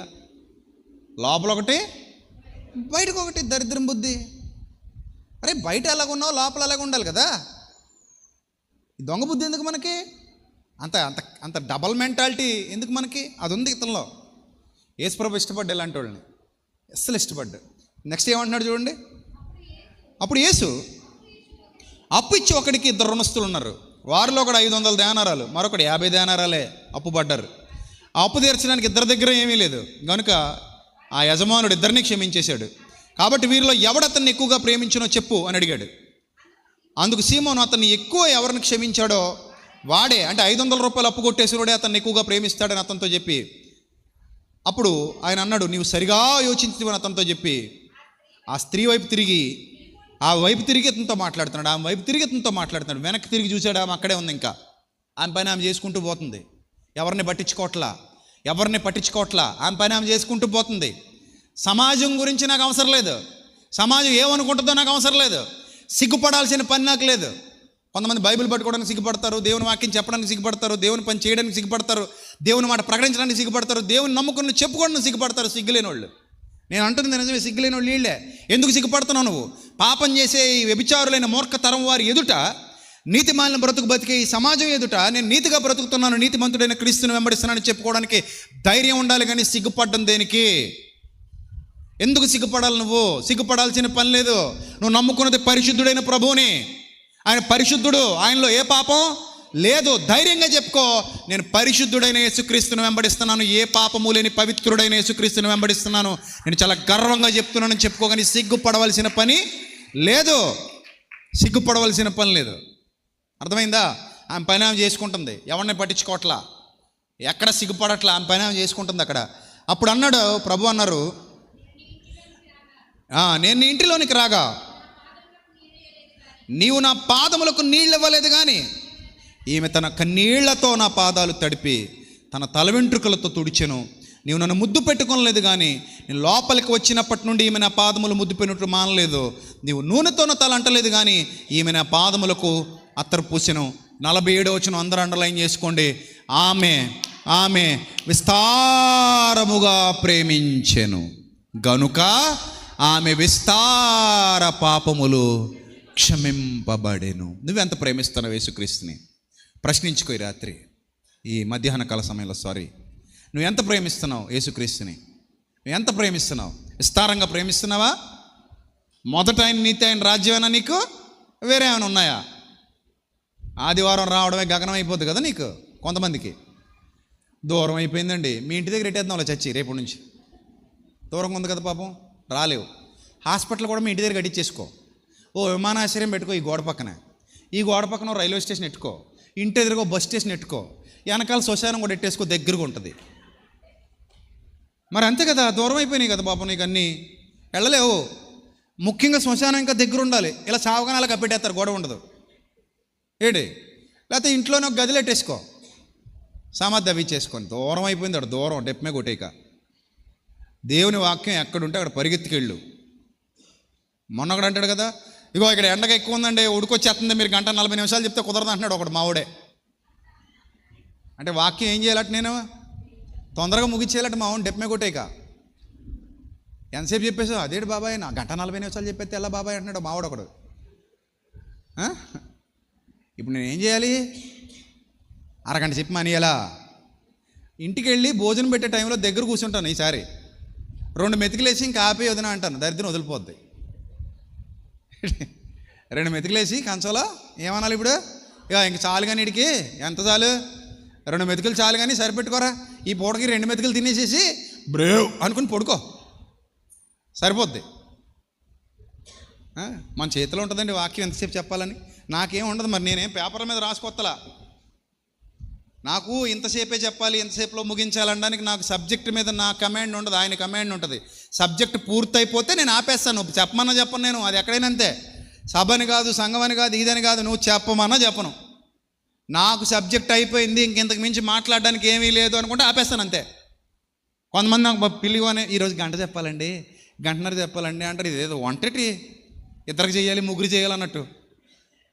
ఇదేమో వంట 10 మందికి ఉండమ్మా అని చెప్తే ఆ క్వాంటిటీ 10 మందికి వండుతుంది. నువ్వు 1 గంట చెప్పాలంటే ఇప్పుడు నేను టైం దగ్గర పెట్టుకుని 1 గంట ఆమెన్ అనేయాలన్నమాట. అట్ట అవదమ్మా అది. కొంతమంది ఉంటారు అలాంటి వాళ్ళు, అరగంట ప్రసంగికులు, పావుగంట ప్రసంగికులు ఉంటారు. అది అందులో ప్రసంగం ఉండి సావదు. వాళ్ళు అరగంట కోసం వస్తారు, పావుగంట కోసం వస్తారు. ఎందుకంటే వాళ్ళకి వచ్చి సావదు కాబట్టి అరగంట పావుగంటలో ముగించుకుని పోతారు. మీరు అలాంటి వాళ్ళని నమ్మితే నమ్మండి, అక్కడ బొండి. కానీ ఇక్కడ అట్టు ఉండదు. ఇక్కడ పరిపూర్ణంగా నీకు భోజనం పెట్టేసి పంపిస్తాం ఇంటికి. క్షయమైన ఆహారం కొరకు కష్టపడకూడదు, కానీ నిత్యజీవము కలుగజేయు అక్షయమైన ఆహారం కొరకు కష్టపడండి అని వాక్యం సెలవిస్తుంది. కాబట్టి ఇక్కడ రాయబడిన విషయం ఏమిటి? చదవండి, ముగించుకుందాం. ఆమె విస్తారముగా ప్రేమించెను గనుక ఆమె యొక్క విస్తార పాపములు క్షమించబడినని నీతో చెప్పుచున్నాను. ఎవనికి కొంచెముగా క్షమింపబడునో వాడు కొంచెముగా యేసుక్రీస్తుని ప్రేమిస్తాడు. ఎవడికి ఎక్కువగా క్షమించబడినో వాడు ఏం చేస్తాడు? ఎక్కువగా ప్రేమిస్తాడు. కనుక ఆమెతో అంటున్నారు ఆయన, నీ పాపములు క్షమింపబడినవని ఆమెతో చెప్పెను. అప్పుడు ఆయనతో కూడా భోజన పంక్తిని కూర్చుండిన వారు పాపములు క్షమించుచున్న ఇతడు ఎవడో అనుకొని తమలో తాము అనుకొనసాగిరి. అందుకు ఆయన అంటున్నాడు, నీ విశ్వాసం నిన్ను రక్షించేసింది, సమాధానము గనదానమై వెళ్ళమని ఆ స్త్రీతో చెప్పెను. ఇప్పుడు దుఃఖంతో పంపించట్లేదు ఆమెను యేసు ప్రభు. ఎలా పంపిస్తున్నారు? దుఃఖాన్ని ఆయన తీసేసుకున్నారు, సమాధానాన్ని ఆవిడికి ఇచ్చేశారు. దుఃఖాన్ని ఆయన తీసేసుకున్నారు. నీ భారము యెహోవా మీద మోపము, ఆయనే నిన్ను ఆదుకొనును. ప్రయాసపడి భారం మోసుకొనుచున్న సమస్త జనులారా నా దగ్గర రండి, మీ దుఃఖాన్ని నాకు ఇచ్చేయండి, మీ దుఃఖ దినములు సమాప్తములగునుగాక. మీ దుఃఖాన్ని నాకు ఇచ్చేయండి, నా శాంతిని సమాధానాన్ని మీరు తీసుకుని వెళ్ళిపోండి. అది యేసుప్రభు స్పెషాలిటీ. ఈ ప్రసంగం నీకు అర్థమైతే పగిలిన స్థితిలో ప్రభు పాదాలు పట్టుకో, ఇంకా అలా దాచుకుని మోసుకొని తిరక్కు. పగిలిన స్థితిలో ప్రభు పాదాలు పట్టుకొని ప్రభువును ప్రేమించు. ఎలా? నిన్నెంత క్షమించాడో అంతగా ప్రేమించు. ఎంత ప్రేమించాలి యేసు ప్రభుని? చెప్పండి చివరగా, ఎంత ప్రేమించాలమ్మా యేసుక్రీస్తుని? ఎంత ప్రేమించాలి యేసుక్రీస్తుని? నన్ను ఎంత క్షమించారో అంత ప్రేమించాలి యేసుక్రీస్తుని.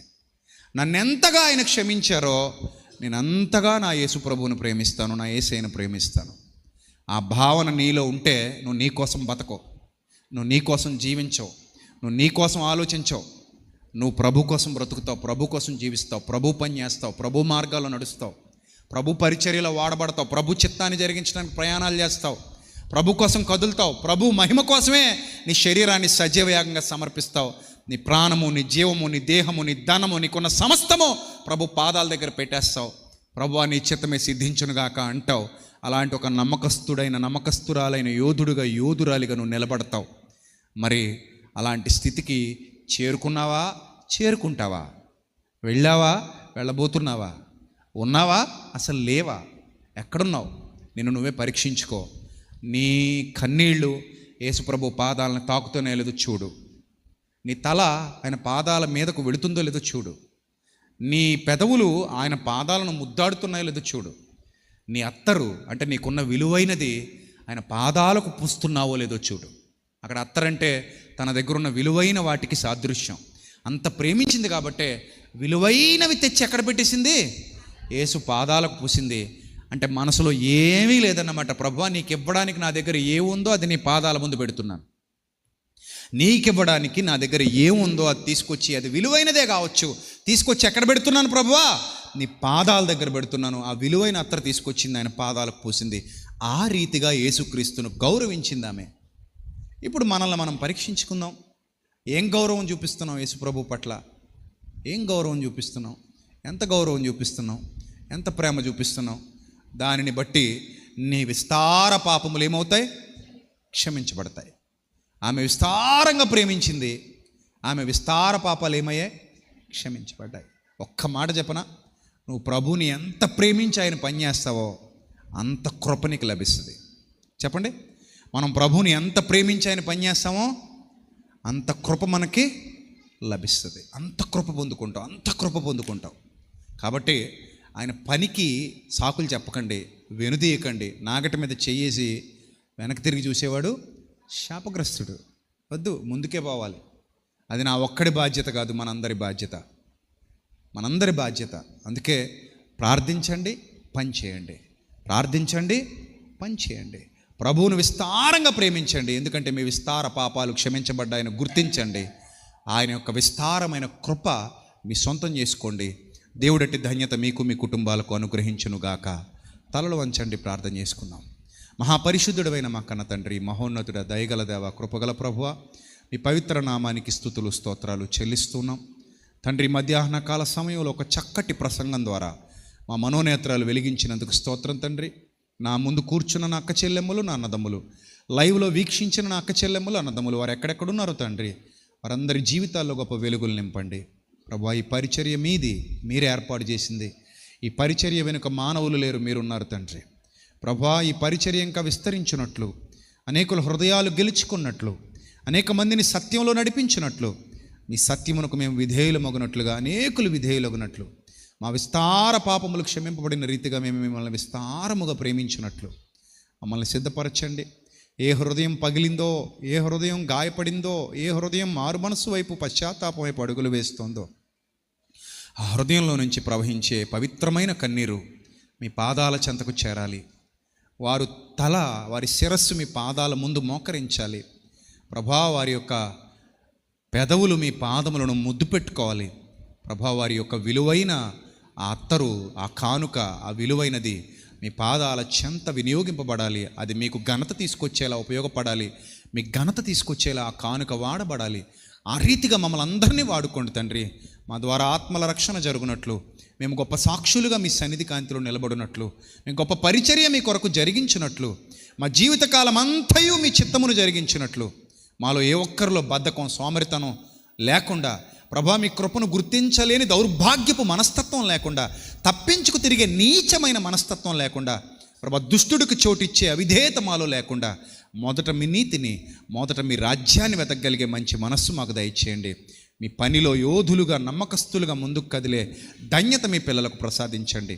మీ సన్నిధి కాంతి ప్రకాశము చేత పిల్లలను వెలిగించమని, బలపరచమని, స్థిరపరచమని ప్రభువా, పరిచర్యలో మాతో పాటు వాడబడుతున్న సహకారులైన బిడ్డలందరినీ పేరు పేరున ప్రతి కుటుంబాన్ని, వారి బిడ్డలను కూడా దీవించమని, ఆశీర్వదించమని, మా ద్వారా జరగబోతున్న గుంటూరు పట్టణంలో జూన్ 2, 3, 4 తేదీల్లో మీ చిత్తానుసారంగా సభలను ఘనంగా జరిపించమని, దాని కొరకు సహకరిస్తున్న బిడ్డలను దీవించి ఆశీర్వదించమని, అలాగే ఇదే నెలలో గురజాడ కళాక్షేత్రం వైజాగ్లో జరగబోతున్నటువంటి సభలను కూడా దీవించి ఆశీర్వదించమని, వాటి వెనుకున్న బిడ్డలను కూడా, వారి కుటుంబాలను కూడా, ఆ సహకారులైన పిల్లలందరినీ కూడా దీవించమని, వారి బిడ్డలను ఆశీర్వదించమని వేడుకుంటూ, మేము ఖర్చు పెట్టే ప్రతి రూపాయికి రెట్టింపు దీవెన ఆశీర్వాదాలు మా మీదకు, మా బిడ్డల మీదకు, మా కుటుంబాల మీదకు పంపించమని ప్రాధేయపడుతూ, సువార్త పరిచర్యలో సహకారులుగా ఉన్న బిడ్డలందరి పేర్లు జీవగ్రంథమందు వ్రాయబడి ఉన్నామని నమ్ముచు, ఆ వాగ్దానమును మా పట్ల నెరవేరుస్తున్నందుకు కృతజ్ఞతాస్తుతులు చెల్లిస్తూ, యేసుక్రీస్తు ప్రభువారి దివ్యనామంలో ఈ ప్రార్థన మనవులు సమర్పించి మీ వద్ద నుండి తిరిగి పరలోకపు జవాబు పొందుకుంటున్నాం మా కన్న తండ్రి.